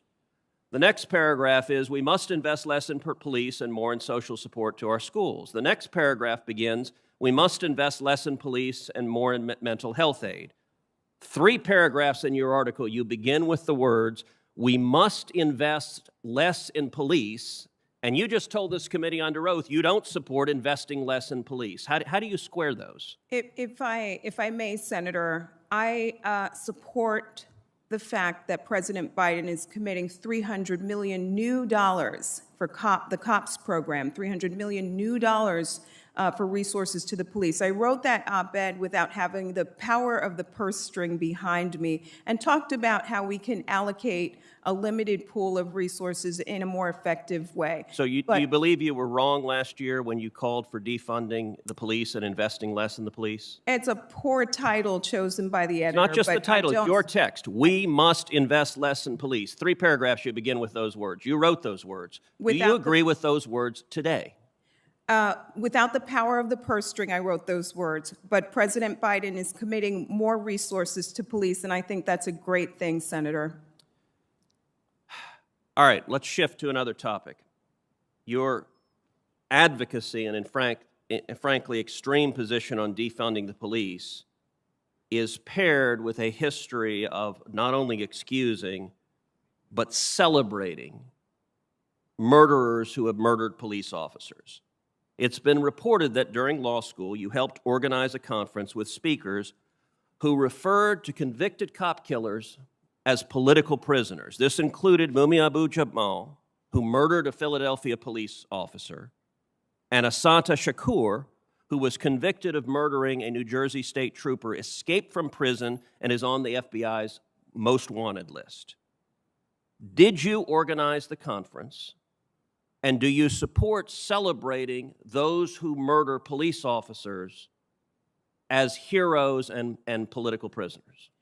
That conference you're referring to was organized by the late Dr. Manning Marable, a noted historian who led the Institute for Research in African American Studies. I was a student providing support for the Institute, working on a range of projects.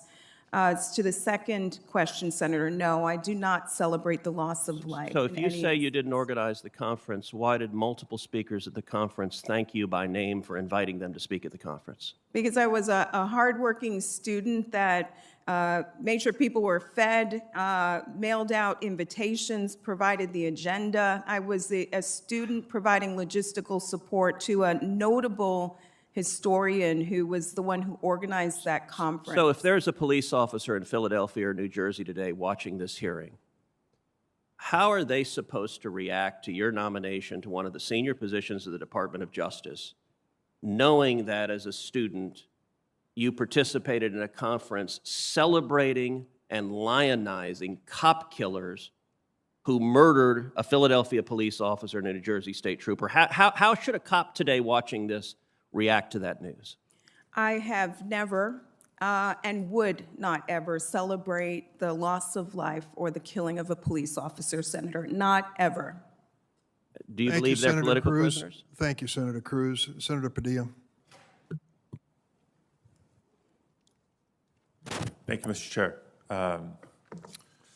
Couple of topics I want to try to cover relatively quickly, but let me begin by a question for Ms. Clarke. This op-ed from Newsweek has been referenced repeatedly throughout this hearing with reference to the title. So let me be specific. Did you write the title? Did you pick the title? Was this title your choice? It was not, Senator. I often defer to the editors I work with on choosing titles. They often have good judgment about a title that will help ensure that your thoughts and ideas get read. It's not a title that aligns well with the piece. I don't support defunding the police. Thank you for that clarification. Now, let me share with you at least a perspective and a line of thought that's mine, not yours. I'm not going to put words in your mouth, but you tell me if you agree or disagree with it. And I speak not just as a current senator and former Secretary of State, but former state senator prior to that, and for 7.5 years having served on the Los Angeles City Council, during which time the city of Los Angeles negotiated and entered into a consent decree to bring about reforms in the Los Angeles Police Department. So both as a resident, someone who grew up in Los Angeles in the 80s and 90s, the role of a police department or a public safety agency is not just to arrest for arrest's sake. It should be part of a comprehensive plan to improve public safety. And what better way to improve public safety, in addition to holding to account those who commit crimes, than to prevent crimes to begin with? So when we talk about how it's used and abused, the term defund the police, it's not just a level of budgeting for a particular department, but if you can invest, as others have suggested, more in mental health, more in education, more in economic opportunities for people, history shows, data shows, crime goes down. And isn't that the ultimate objective, to prevent, if you can, crime from beginning in the first place? Your thoughts? Absolutely, Senator. This is about providing more resources to ensure public safety and to ensure that law enforcement can do their jobs well. This is about finding ways to work with law enforcement. Sometimes it's by way of consent decrees. Sometimes it's by way of providing technical assistance, as we see the Justice Department doing, grant making, training, and collaboration. Thank you. Different topic, questions for Mr. Kim. Appreciate our opportunity to connect by phone. Yesterday, as you know, I mentioned not just specifically the Excite plant in Vernon, California, which has gotten a fair share amount of attention, but specifically a letter I addressed to now Attorney General Garland in a concern about this case in particular, but more broadly, the use of non-prosecution agreements as a tool in achieving environmental settlements. In this particular case, there was initially an agreement for the owners of Excite to not just leave the facility, no longer continue the activity that was polluting a largely working-class community, but to clean up the land and the mess that they left behind. Through a bankruptcy court, they were allowed to simply leave the facility and leave the taxpayers of California on the hook for cleanup. So any comment about the Excite battery plant in Vernon specifically, or more broadly, should you be confirmed, how you would approach, what policies and considerations you would take in entertaining non-prosecution agreements? Thank you very much, Senator, for the question. Not being at the department currently, only being a nominee, not having access to internal Department of Justice information, I don't think I'm in a position to comment specifically on that matter. But I can say more broadly that I would approach questions like that one, including questions about non-prosecution agreements in this particular manner. I would consult with career lawyers and subject matter experts, client agencies as appropriate, to ensure that every enforcement decision, whether criminal or civil, would be based on the facts and on the law. My time is up. Thank you, Mr. Chair. Thank you very much, Senator Padilla. Senator Hawley? Thank you, Mr. Chairman. Thank you to the nominees for being here. Ms. Clarke, I'd like to start with you, if I could, and talk a little bit about the First Amendment. You've written that in the midst of this pandemic, religion has been used as a pretext, that's your word, to challenge public health restrictions. You've been particularly critical of the United States Supreme Court in a case called Roman Catholic Diocese of Brooklyn versus Como. That was a case involving Orthodox Jewish communities and some Christian communities in which a majority of the court found that the state of New York had unevenly and indeed in a discriminatory fashion applied COVID restrictions to the Jewish community and to some of the Christian communities. In particular, the per curiam decision of the court says that the governor, that's the Cuomo, specifically targeted the Orthodox Jewish community and gerrymandered the boundaries of red and orange zones, those are the restrictive zones, to ensure that heavily Orthodox areas were included. And they go on to say that the challenge rules can be viewed as targeting the ultra-Orthodox Jewish communities. Now, you said of this opinion that this is a newly configured Supreme Court, one with justices who place religious freedom above all caps, even in the context of a deadly pandemic. Are we to take from that you think it is okay for executive officials to target religious communities, religious minorities in particular, in this case Orthodox Jews? No, Senator. I think religious liberty is important. I think fighting religious discrimination is important. This is something I've done throughout my career. So how do you explain, then, your criticism of this decision? You think that the court should have permitted the governor to continue to target the Orthodox Jewish community and to engage in disparate treatment of that religious minority? Religious discrimination is always wrong. It's something I've fought throughout my career. I do think there's some novel issues that have arisen amid the deadly pandemic, and I have expressed views about the steps that I think public health officials needed to take to help bring down the death rate and to help save lives. That would be the extent of my commentary there. But religious liberty is important, and standing up against religious discrimination is something I've done throughout my career, Senator. Do you think that religious associations, synagogues, churches, mosques should be treated less favorably than secular institutions?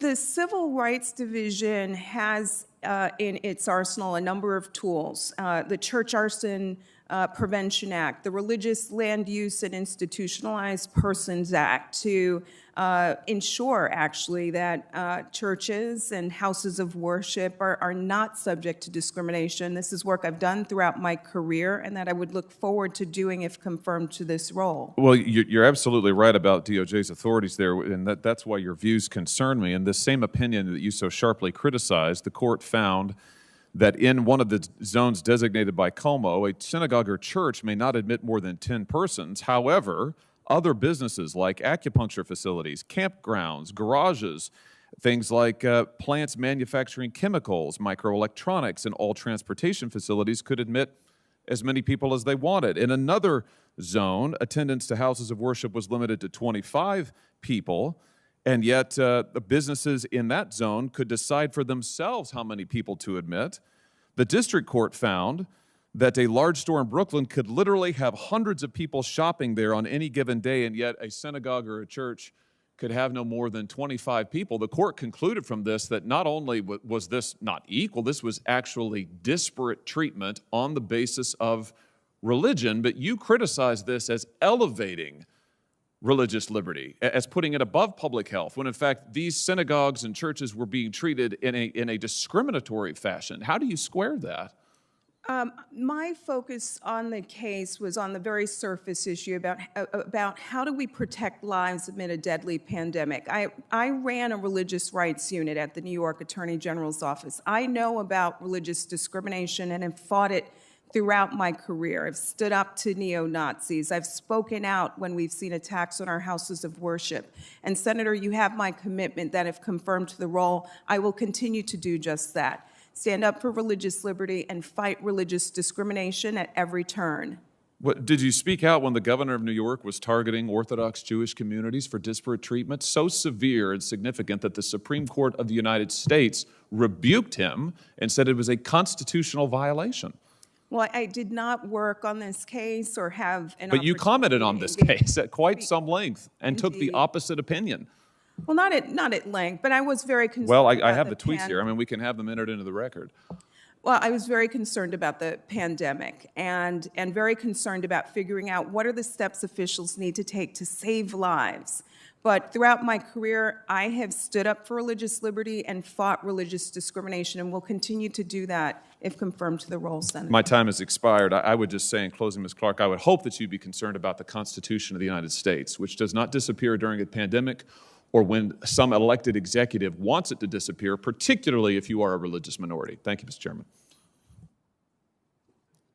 Thank you, Senator Hawley. Senator Klobuchar. Thank you very much, Mr. Chair. Thank you to both of you for appearing today. And I'll start with you, Ms. Clarke, because I've worked with you extensively on voting rights and other issues, and I know you appeared before our Rules Committee with Senator Blunt and I, and just did an excellent job. I want to thank you for that. And got respect from both sides of the aisle in terms of your testimony and how you answered questions. We know that we've had hundreds of voter suppression bills be introduced across the country since the last election. Could you briefly talk about your top priorities for voting rights when you get what I hope very much you will get this job? Thank you so much, Senator. President Biden, Attorney General Garland have talked about the importance of the right to vote, and I will follow their lead in ensuring that the Civil Rights Division, if I am confirmed, is using the tools in its arsenal, the Voting Rights Act, the National Voter Registration Act, the Uniformed and Overseas Absentee Citizens Voting Act, to ensure that eligible Americans have access to the ballot in our country. Thank you. And I thank you for mentioning the families of both Daunte Wright as well as George Floyd. Obviously, these are tragedies in my own state. and my constituents have been through a lot with the murder of George Floyd, with the shooting of Dante Clarke, with the understanding that Dante Wright, with the understanding that the word in the news is there's going to be charges in that case as well today. But you also mentioned Officer Evans' family, which I appreciated. And I was someone who was at that memorial service yesterday, stood with the police officers as his body was taken for the last time out of the Capitol, right over the site where he was killed, was at the funeral of George Floyd. And I think you understand that you can both advocate for police reform and the rights of citizens and still respect deeply police. Could you comment about that and some of the things that you think we should be doing with police reform, which I strongly support? And I see Senator Booker is here, who's been such a leader on this. We appreciate that. Just how you can do both things at once. Thank you so much for that question, Senator. I've not shied away, as a civil rights lawyer, I've not shied away from working with law enforcement. I needed to and relied on law enforcement to handle my cases as a federal prosecutor at the Justice Department. Hate crimes, human trafficking cases, domestic violence matters that we could not move forward without the expertise and good guidance of law enforcement. At the New York State Attorney General's office, I worked closely with sheriffs, with the state police to investigate cases. At the Lawyers Committee where I am presently, we rolled up our sleeves and worked with the International Association of Chiefs of Police. I think that there is a lot of common ground to be forged when it comes to issues of police reform and accountability and criminal justice reform generally. I appreciate that this role, leading the Civil Rights Division, is not a policy-making role, it's a law enforcement role. And I look forward to supporting the work of this body as it continues to wrestle with these issues and find pathways to progressive and healthy reforms. Very good, thank you. And then I turn to you, Mr. Kim. I had a chance encounter with your sons, Paulden and Jigme, in the hallway, and I see they're very well behaved behind you right now. And I would fill my other fellow senators in on, they spontaneously were able to recount several incidences from the presidential primary debates, which was quite impressive. Quite impressive. So anyone who is looking for, an advisor in the future, they're sitting behind Mr. Kim right now. We know that there were many issues of a lack of enforcement in the Justice Department during the last administration, 70% fewer Clean Water Act prosecutions, 50% fewer clean air cases during the first 2 years of the administration. And you've had some vast experience in this. And could you just take a second to talk about how you actually have worked for both the Bush administration and Democratic administrations? And you have served as a civil servant at the Justice Department under Republican, Democratic administrations. Can you talk about your history of believing in the Justice Department and its role beyond politics, and also how that will help you to do well in this job? Thank you, Senator. Thank you for the kind And words could you about my explain sons. how your sons know all that stuff? I can't explain that, actually. But I can say that if confirmed, what I really hope is to reaffirm the core values that the department has long stood for: fairness, independence, integrity, devotion to the rule of law. These values really matter to me, and it excites me tremendously to have the chance to return to the department and try to live up to those ideals. I have seen the statistics as well about drops in enforcement. I'm not at the department right now, so I can't speak to what's happened, at least directly as to any particular enforcement decision. But as Ms. Clarke, I think, quite rightly said, this is not a policy role, this is an enforcement role. And so I want to make sure the rule of law is properly respected and that every enforcement decision is based on the facts and based on the law. And that's what I hope to do if confirmed.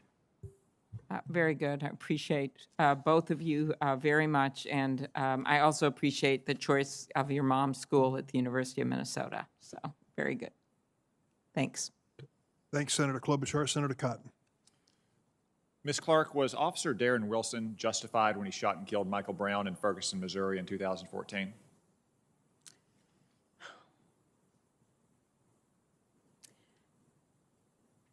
So there is a trial underway right now, Senator, and I, like millions of people, am sitting back and watching the trial as it plays out, and am prepared to accept the verdict of the jury. In November of 2020, just a few months ago, that was not exactly what you said. You said that on this day, a grand jury chose not to indict Darren Wilson for the killing of Michael Brown. It's a powerful reminder of why we need to make clear that Black Lives Matter. We must demand that the Department of Justice resume pattern practice investigations and expand prosecutions involving police shootings. I would also point out that Eric Holder's Department of Justice in March 2015 conducted an extensive review of Officer Darren Wilson's conduct and concluded that it did not support the filing of criminal charges. They issued an 87-page report that was done under the watch of your fellow nominee, Vanita Gupta, I might add. In fact, there have been 3 separate investigations that have cleared Officer Wilson of wrongdoing. And just last year, however, just last year in June, you sent a letter to Congress in which you described the Michael Brown case as, quote, prosecutorial decisions not to indict police because of impenetrable qualified immunity for police and acquittals based on racism, end quote. Why do you continue, despite all this evidence to the contrary from many of your fellow Democrats, to refuse to take an answer on whether, or take a position on whether Officer Darren Wilson was justified or not in the shooting of Michael Brown? And Senator, if I can, I want to correct my answer. I indicated that there was a trial still going on, which is not the case. So I just want to offer up that correction. I think that in general, there is a need for greater police accountability. There is a bipartisan agreement on this issue. I know that this body did a lot of work last year. Ms. Clarke, those are all policy questions, and we'd have that policy debate. But I'm asking you a simple factual question. Was Officer Darren Wilson justified or not in the shooting of Michael Brown in Ferguson, Missouri in 2014? Vanita Gupta has said he was. Eric Holder has said he was. 3 different investigations have said he was. I'm asking you, was he or was he not justified in that shooting? As a private citizen, based on the facts that I know, I'm not privy to the details that the federal government may have been privy to in the course of its investigation. As a private citizen, there is something that feels unfair. And the Department of Justice issued an 87-page report. That's not that's not grand jury sensitive information. That's not secret. It's an 87-page report released by Vanita Gupta when she ran the office that you aspire to lead. It concluded that the shooting was justified. All right. Well, you obviously do not want to take the position that the shooting was justified, despite what Eric Holder and Vanita Gupta have said, given the fact that you won't answer the simple question yes or no. Let's turn to another case, which Jacob Blake... Senator, could you please just allow her opportunity to respond? Could you please stop your pattern of interrupting me repeatedly? This happened the last time we had a hearing. I'm sorry. I will give you you called a vote in violation of this committee's rules. I will give you additional time, but I'd like to give her a chance to complete her answer. I've asked her a simple yes or no question multiple times. She refuses to answer it. Thank you, though, for your input. Let's turn to another case. Jacob Blake. Was Jacob Blake armed when he was shot during an encounter with the police last year in Kenosha, Wisconsin? I believe the reports indicated that he may have had a weapon on him. I'm not certain of that, Senator. He was armed with a knife. That is not in dispute. Witnesses have said that he was armed with a knife. But yet again, you jumped to conclusions in the aftermath of that shooting. You repeatedly said on social media that he was unarmed. So today, would you like to take a position on whether Jacob Blake was armed or unarmed in his encounter with the police in Kenosha last summer?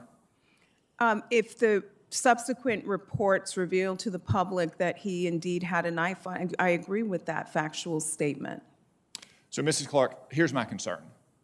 It's one thing to run a left-wing advocacy organization and always jump to conclusions about police officers who have to use force to protect themselves or to protect innocent, law-abiding Americans. Those are the last people, by the way, who want to have to use force, and certainly force that results in a killing. Yet you always jump to those conclusions. It's one thing to do that as a private citizen, as an advocate, but you are going to have the power of the federal government behind you.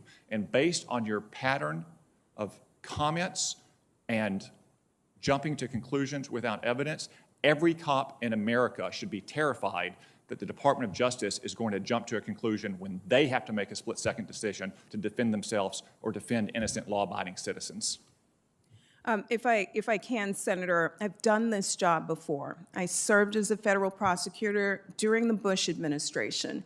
I did that work with the benefit of working alongside and with expert FBI agents who helped to investigate and review the matters before us. As a private citizen running a nonpartisan organization, I appreciate that it's a different role. You have my commitment, Senator, that if I am confirmed to this position, I'll do what I did as a dedicated career attorney inside the Justice Department, which is follow the facts and the law and be guided by the work of FBI agents and other federal law enforcement agents if and when these matters arise. And police officers all around America can see today that you won't even agree with Vanita Gupta and Eric Holder that Darren Wilson was justified in the shooting of Michael Brown in 2014. I've not seen that report or read it thoroughly, and I'd welcome the opportunity to do so, Senator.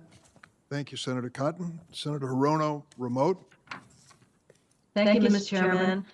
Ms. Clarke and Mr. Kim, I asked the following two foundational questions of every nominee who comes before any of the committees on which I sit. Two questions. Ms. Clarke, you can answer first, and then Mr. Kim. Since you became a legal adult, have you ever made unwanted requests for sexual favors or committed any verbal or physical harassment or assault of a sexual nature? No, Senator. Mr. Kim? No, Senator. Have you ever faced discipline or entered into a settlement related to this kind of conduct? No, Senator.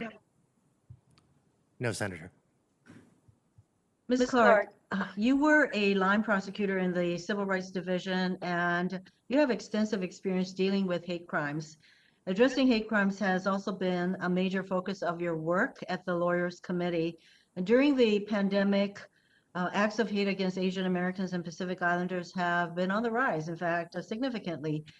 Close to 4,000 have been reported in the past year, coming into this year. And we've heard and seen the attacks. For example, a 65-year-old Filipino immigrant was walking down a street near Times Square in New York when a man in broad daylight suddenly kicked her in the stomach.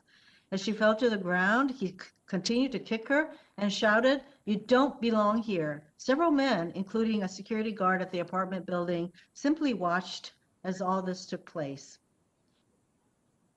I just want to note that later today, the Senate will be voting on a bill called the COVID-19 Hate Crimes Act, which I hope will receive bipartisan support as one step toward addressing the hate crimes against AAPIs.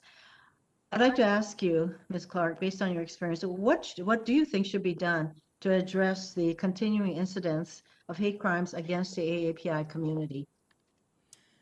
Thank you, Senator. I'm deeply concerned about the rise in hate that we are seeing, particularly targeting the Asian American Pacific Islander community in our country. The Justice Department has at its disposal the Matthew Shepard and James Byrd Hate Crimes Prevention Act, the Fair Housing Act, and other tools in its arsenal to help stand up and confront this hate. We need better data tracking. New York City is one of the few places that's tracking data impacting the AAPI community, and we know that in March and April of 2020, there were as many anti-Asian hate crimes in that 2-month period as there were in the previous 4 years combined. And we'd benefit from stronger data collection to understand where these issues are most stark so that we can really focus law enforcement resources on ensuring the safety of the AAPI community. But I agree, Senator, that this is a crisis that warrants all of our attention. Well, part of the COVID-19 hate crimes bill that I mentioned is very much focused on data collection, so we get in a voluntary way from the states and local law enforcement to submit this kind of data online. You would agree that these crimes are underreported, wouldn't you? Yes, Senator, we need to do a better job at data collection so that we can understand where the problems lie. Turning to voting rights, since January 1st, 390 voter suppression bills have been introduced across 45 states. And of course, we know what happened in Georgia. This is the legacy of the Supreme Court's Shelby County decision in 2013. which basically gutted a major part of the Voting Rights Act and unleashed a wave of new restrictive voting laws across the country. In fact, right after that decision, some 13 states proceeded to enact voter suppression laws, new ID requirements, you name it. The Supreme Court has before it 2 cases from Arizona, and it is expected that the court's conservative majority will even more narrow the Voting Rights Act by narrowing the effectiveness of Section 2 of the Voting Rights Act.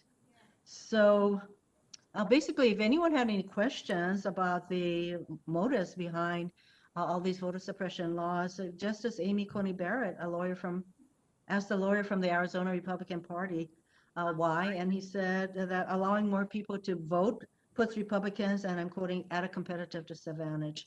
You worked in the Civil Rights Division's voting section, and you co-directed the NAACP Legal Defense and Education Fund's voting rights docket. Why is it so important to have robust voting rights laws at the federal level? Thank you, Senator. The right to vote is one of the most central rights in our democracy. And the Voting Rights Act exists to ensure that eligible Americans can have voice in our democracy. And the U.S. Department of Justice has long played a central role here. And if confirmed, Senator, you have my commitment that I'll use the tools that the division has in its arsenal to ensure that eligible Americans are able to participate in our voting process. As we're watching what I would call disparate policing in our country, the importance of consent decrees by the DOJ is something that I've asked the various nominees, and I hope that you will also look at consent decrees as a way to ensure that there is not this kind of disparate law enforcement by police in our country. I think I'm out of time. I can't read that clock. Senator, your time is concluded. Thank you very much. Thank you very much. Senator Thought I Blackburn. put that thought out there. Thank you, Senator. Senator Blackburn. Thank you, Mr. Chairman, and I want to thank each of you for being here today. And, you know, it's an important hearing for us to have. When I talk to Tennesseans, they are very concerned about voting rights legislation. They are very concerned about a civil rights division that is going to overreach under current laws.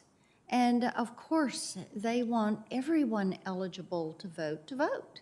Indeed, our nation has seen historic turnout in voting.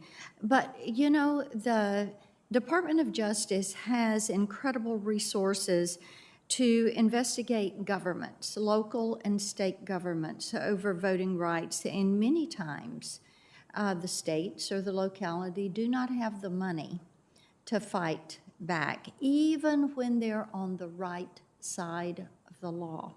So, Ms. Clarke, let me continue along this line of questioning, because the Civil Rights Division is charged with enforcing voting laws, and I'm concerned with your past statements that it could prevent you from doing your job effectively. You've been an outspoken critic of voter ID laws. You've said that photo ID requirements are, and I'm quoting you, burdensome. Proof of citizenship requirements are and I'm quoting, bag of tricks to suppress black votes. Is that correct? Thank you, Senator. I believe that we have to look at these laws on a case-by-case basis. A photo ID law in one state may be perfectly fine, but may have an impact in another state on protected groups, on older people, on people of color. So I think that it's important to look at these on a case-by-case basis. So do you think it is fair then for individuals to be required to show their photo ID to get a prescription at the pharmacy? Yes. And you think that is unfair? I don't think it's unfair, but I do think that when it comes All right, to... let me move on. You've asserted that the cost of voter ID laws outweigh any benefits. Is that true that you tweeted that, and I'm quoting, vote fraud is a myth and a lie? Vote fraud is something that is exceedingly rare. We don't see it often. And if it exists, and if there are reports... We know that it does. We know that it does. I will, if confirmed, refer those matters to the Okay. criminal division so that they can handle those matters. Okay.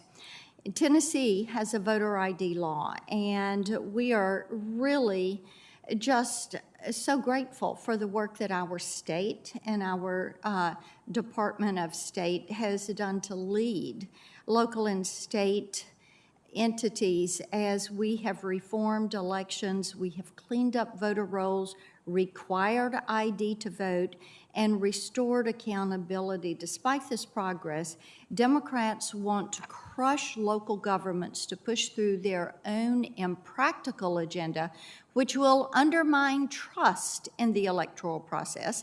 And I'm convinced you will be the lead warrior in that liberal agenda to destroy local election integrity. And I fear you will use your power at the Civil Rights Division to take away states' rights, their constitutional duty, and federalize control of elections. Let me ask you about the First Amendment. I've been listening in my office to your comments on the First Amendment. You called, and this is particularly pointed toward religious liberty, you called the Masterpiece Cake Shop decision devastating and stated that religion is often used as a pretext to ignore regulations during the COVID-19 pandemic. After the Supreme Court blocked New York's COVID restrictions on houses of worship, you tweeted, "This is a newly configured Supreme Court with justices who place religious freedom above all else, even in the context of a deadly pandemic." So is it true that you even called the religious liberty organization Alliance Defending Freedom an anti-LGBTQ hate group?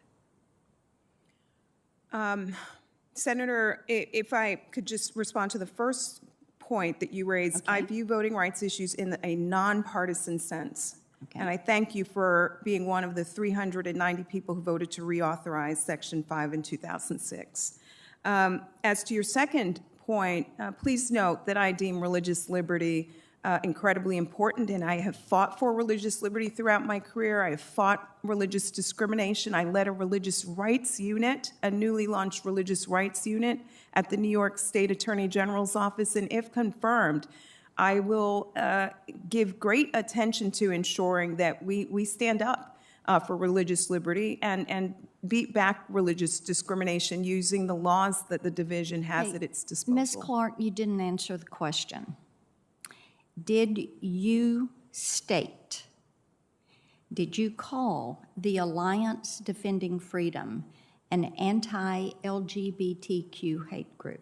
Yes or no? I don't recall that statement. I'd like to see to confirm, Senator. That's not an organization I'm very familiar with. I'd love to see the context. Okay, if you would like to, I think it was in a tweet, and we'll be happy to supply that for you. Thank you, Senator. So that you can see it. But see, here's the thing. Religion is important. Religious liberty and freedom and the First Amendment is vitally important.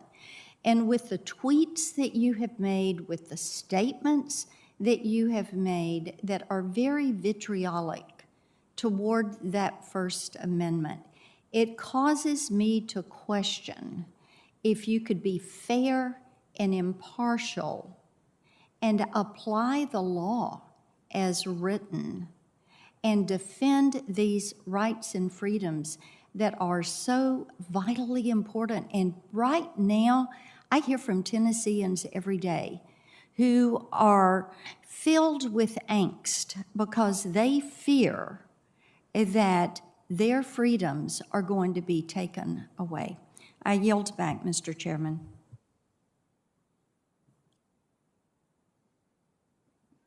Thank you, Senator Blackburn. In the absence of the chair, I have been asked to preside, and I'm going to recognize myself for 5 minutes, and then if there is another Republican ready to go before Senator Ossoff, we'll go with him or her. Ms. Clarke and Mr. Kim, both of you have extraordinary records of public service, professional excellence, and distinguished integrity, and I think both of you are more than qualified for your positions. And I have a couple of questions for Ms. Clarke, particularly about a very sensitive but profoundly important topic that ought to concern all of us. A number of our colleagues have raised questions about potential anti-Semitism. Senator Lee, in questioning Merrick Garland during his confirmation, made direct reference to you and asked about anti-Semitism, and Senator Hawley, in passing just now, may have done so as well. So I want to address this issue head-on so that you have an opportunity to answer it, since it may be used in the course of the debate about your confirmation, Ms. Clarke. And I just want to say right at the outset, as Merrick Garland said, and I'm quoting him, "I'm a pretty good judge of what an anti-Semite is." I feel pretty much the same way. I think I know an anti-Semitic person when I see and hear one, and I've scrutinized your record, and I am absolutely fully satisfied that there isn't an anti-Semitic bone in your body. But I'd like to give you an opportunity to respond to that kind of question, and rather than maybe answer a question, just give you a chance to speak to the Jewish community, as it were, that may be raising this question as a result of these allusions by a number of my colleagues, unfairly referenced. And I want to thank you for your leadership in the fight against anti-Semitism at the Lawyers Committee and the New York Attorney General's Office Civil Rights Bureau, and just give you a chance to talk to this issue and to the Jewish community. Thank you for the question, Senator. I could not be an effective civil rights lawyer if I did not have the ability and capacity to work with, alongside, and behalf of all people of all backgrounds, regardless of race, religion, national background, and more. Anti-Semitism is real, and it's something that I have fought throughout my career. At the Lawyers Committee, we have taken on neo-Nazis like the Daily Stormer. You mentioned my time at the New York State Attorney General's Office, where I helped to launch a religious rights unit, where among the many things that we did was we fought for religious accommodations for Sabbath-observing employees who were denied those accommodations by their employers.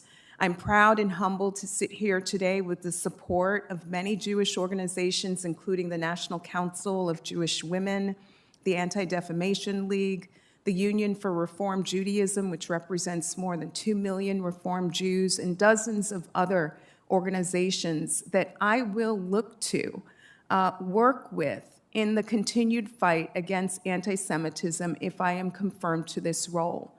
I am gravely concerned about the rise in hate and extremism that we're seeing in this country, that Black people are experiencing, LGBTQ people, the AAPI community, and it is not lost on me that Jewish people continue to suffer from anti-Semitism, and this is an ill that I hope to fight back against if confirmed to the role. Thank you. Later today, I hope to offer as an amendment the No Hate Act, which I introduced during the last session and which I plan to introduce again this session. It would spur greater reporting of hate crimes. You've just mentioned very appropriately the rise of domestic terrorism and hate violence in this country directed at different minorities.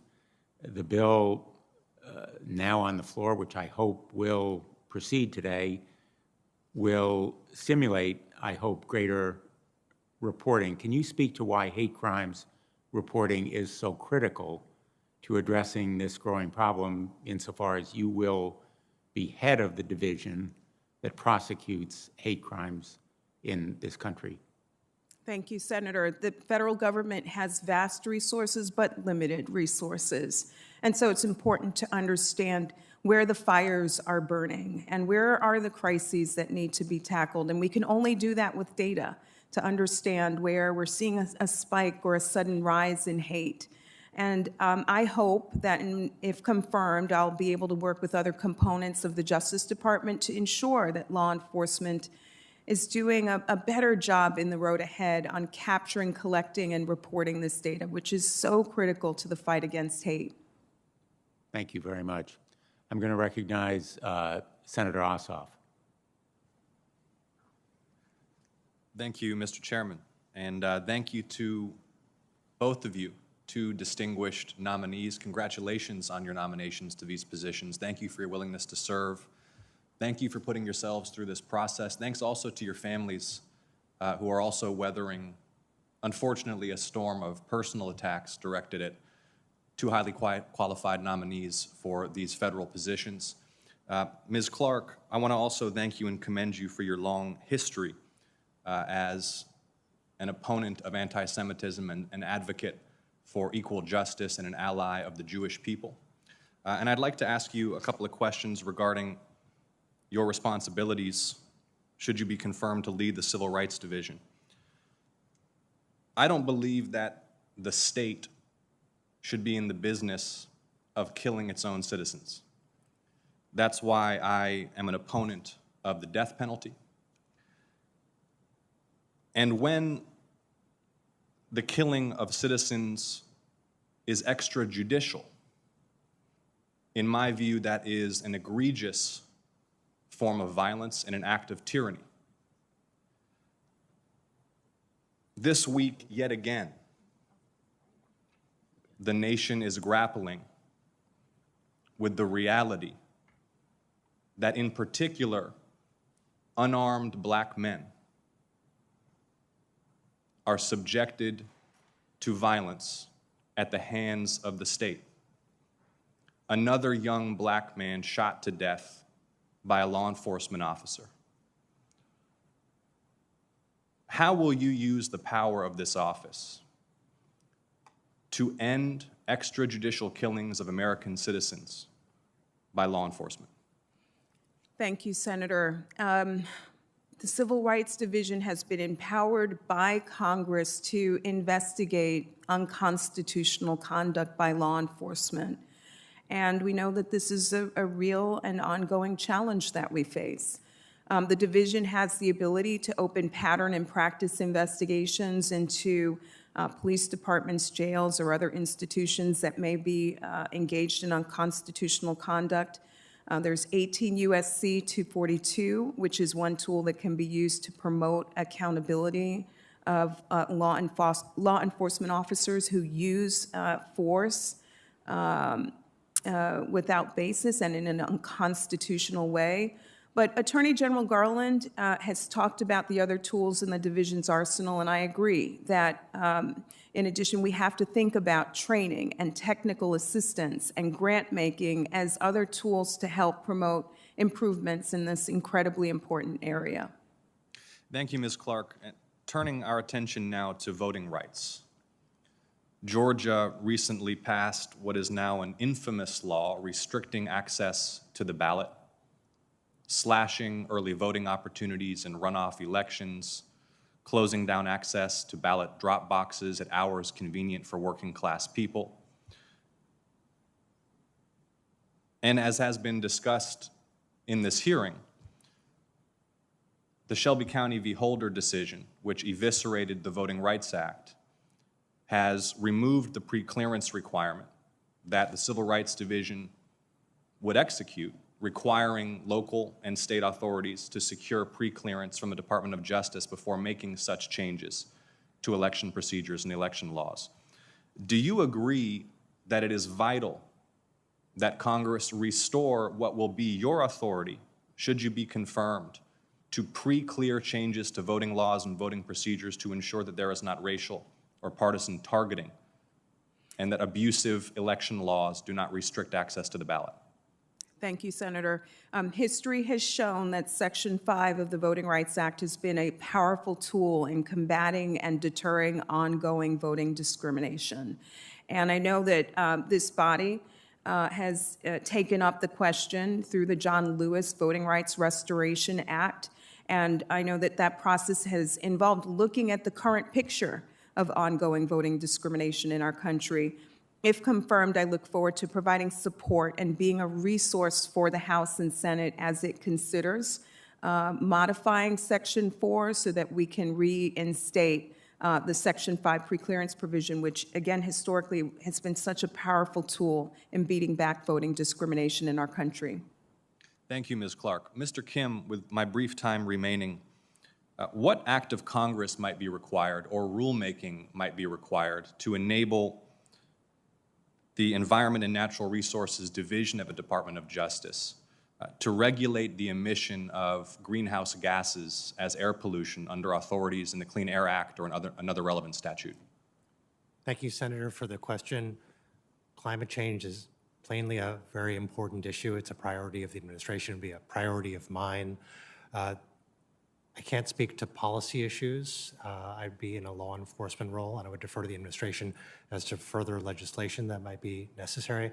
But I would note there is already some regulation of greenhouse gases, as, for instance, a consequence of the Supreme Court decision, Massachusetts v. EPA. Thank you, Mr. Kim. Thank you, Mr. Chairman. Senator Booker. Mr. Chairman, I'm grateful that I'm recognized and grateful to be last and to know that this hearing has come to an end. Mr. Kim, I've had a chance to talk about you, but I have not had a chance to really talk to and about my friend Kristen Clarke. There is a tradition in the African-American tradition of incredible artistry in the midst of oppression. We know that it was Langston Hughes who wrote a poem entitled Mother to Son, where he just simply said, life for me ain't been no crystal stair. As you sit with your son behind you, I am telling you and this nation that for you, life ain't been no crystal stair. You have come up from being a low-income American, facing childhood difficulties, benefited from the grace and the goodness that is our country, that helped to establish programs and opportunities that understand your genius would be better blossoming if we cared for one another and loved one another. And God, given an opportunity, what did you do with it? You have dedicated your life to our most sacred principles. There is another poem that today really came to mind. I think you may be familiar with it. You may try to write me down in history with your bitter, twisted lies. You may try to trod me down in the very dirt, but still, like dust, I rise. That could be the theme of the last year, where I have seen the most outrageous lies being touted about you that have tried to obscure your incredible record of service. People are trying to say you're wrong for this job when, dear God, you are what we need in the Civil Rights Division of the Justice Department. And I want to tell people who think you're wrong, well, if you are wrong, then John Adams was wrong, who represented British, who killed Americans at the Boston Massacre. If you're wrong for this job, then Thurgood Marshall was wrong, who stood up for the despised, and the hated, and the vilified, and the overlooked, and spent his career trying to fight for those who others ignore. If you're wrong, then Charles Hamilton Houston is wrong, who said very strongly that either you are a lawyer for the public interest or you're a leech upon society. God, if you're wrong, then what are we saying to all Americans, but in particular to that black girl that is somewhere in America right now, who feels amidst a nation that still has not shed the ugly cloak of bigotry, and hate. That God, she can have an America where people every day are fighting for her, hear her, that see her. Today is a proud day for our country because one of its incredible women is ascending to a position where she will get to serve. And if you are wrong for this job, then the law enforcement agencies that have endorsed you, from attorneys generals to police officers, they're wrong. If you're wrong for this job, then the incredible Jewish leaders from the Anti-Defamation League to other organizations, and they're wrong.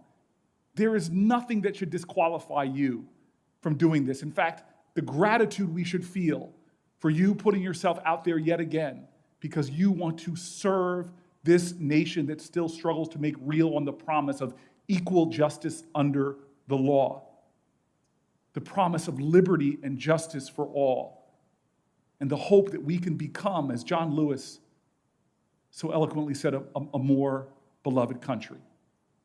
So my friend, my partner, the partner of people on both sides of the aisle that have helped to make this nation more just, I am so grateful for you. And I want to ask you as your last inquisitor, for the record of the United States of America, for history, for those that may come on a generation from now, want to read about this hallowed and historic committee, is there anything you would like to say in your final remarks?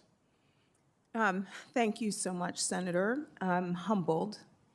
I think many people struggle to figure out what their calling is, and I feel blessed that I figured out what my calling is at an incredibly young age. And I've proceeded through life with a kind of laser focus on using the opportunities that I have been given to give back to those less fortunate. I feel blessed to wake up, to do work each and every day that allows me to do just that, to stand up for our nation's most vulnerable communities, to close those gaps between the haves and the have-nots. I do this work with my son in mind often. I think about him, a young Black teen, and the future that lies ahead for him. And my hope is that the work I do every day helps to tear down a wall here or a wall there that might make the path a little easier for him and for all kids like him. I'm humbled and I'm humbled to be sitting in this chair. And I am hopeful that the Senate will give me the opportunity to serve and to work alongside Attorney General Garland to help make real the promise of equal justice under law for all. Thank you very much, Senator. Mr. Chairman, can I just submit something for the record? Because I've had my staff fact-checking. It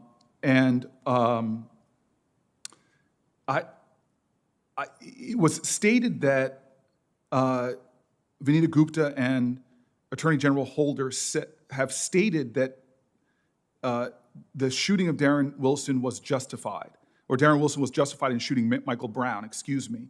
We have been able to find no such statements from Vinita Gupta and from former Attorney General Holder. And this was used in the context of a larger questioning about, I think there was an absolutist term used that the nominee has consistently questioned. That absolutism is not true. And so at a time in America where there is an understanding that there is often the use of force, particularly, not just against African Americans, but particularly against African Americans, the unjustified use of force, I think she is more than qualified to look at the facts of a case and discern. And she would not have the endorsements of, because she said it was stated that police officers should be afraid. Well, she would not have the endorsements of so many groups, the Major Chiefs Association, the National Organization of Black Law Enforcement, the International Association of Chiefs of Police, if what was said in this hearing was in any way correct. law enforcement, as well as civil rights activists, understand that there needs to be a healing in this country where the truth and due process prevail. And her record is a clear indication that she will be that kind of leader, and I wanted to correct those things for the record. And again, my staff has been trying to fact check the assertions. If I'm wrong, I apologize to the center, and I asked to see those quotes, but to us, those things were not said. For the sake of clarity, I invite you to join with our staff and to deliver whatever evidence you have of your position, and invite the minority as well if they have any information which backs up statements made on that subject. So the record is open for that purpose, and I'll go at this point. I don't believe there are any further questions of the witnesses. So before I adjourn the hearings, I want to enter a number of letters into the record and make a few logistical notes. Both nominees enjoy support from individuals, organizations across the spectrum, a reflection of their work experience, their integrity, independence, and commitment to executing the law. And without objection, I'll introduce into the record letters of support from law enforcement, civil rights, current and former state attorneys general, bipartisan group of former Justice Department officials, corporate leaders, and otherwise. Questions for the record will be due to the nominees 1 week from today, on Wednesday, April 21st by 5 p.m., and the record will remain open until that time for submission of letters and similar materials. And with that, if there's nothing further, this hearing stands adjourned. I thank the nominees for their patience.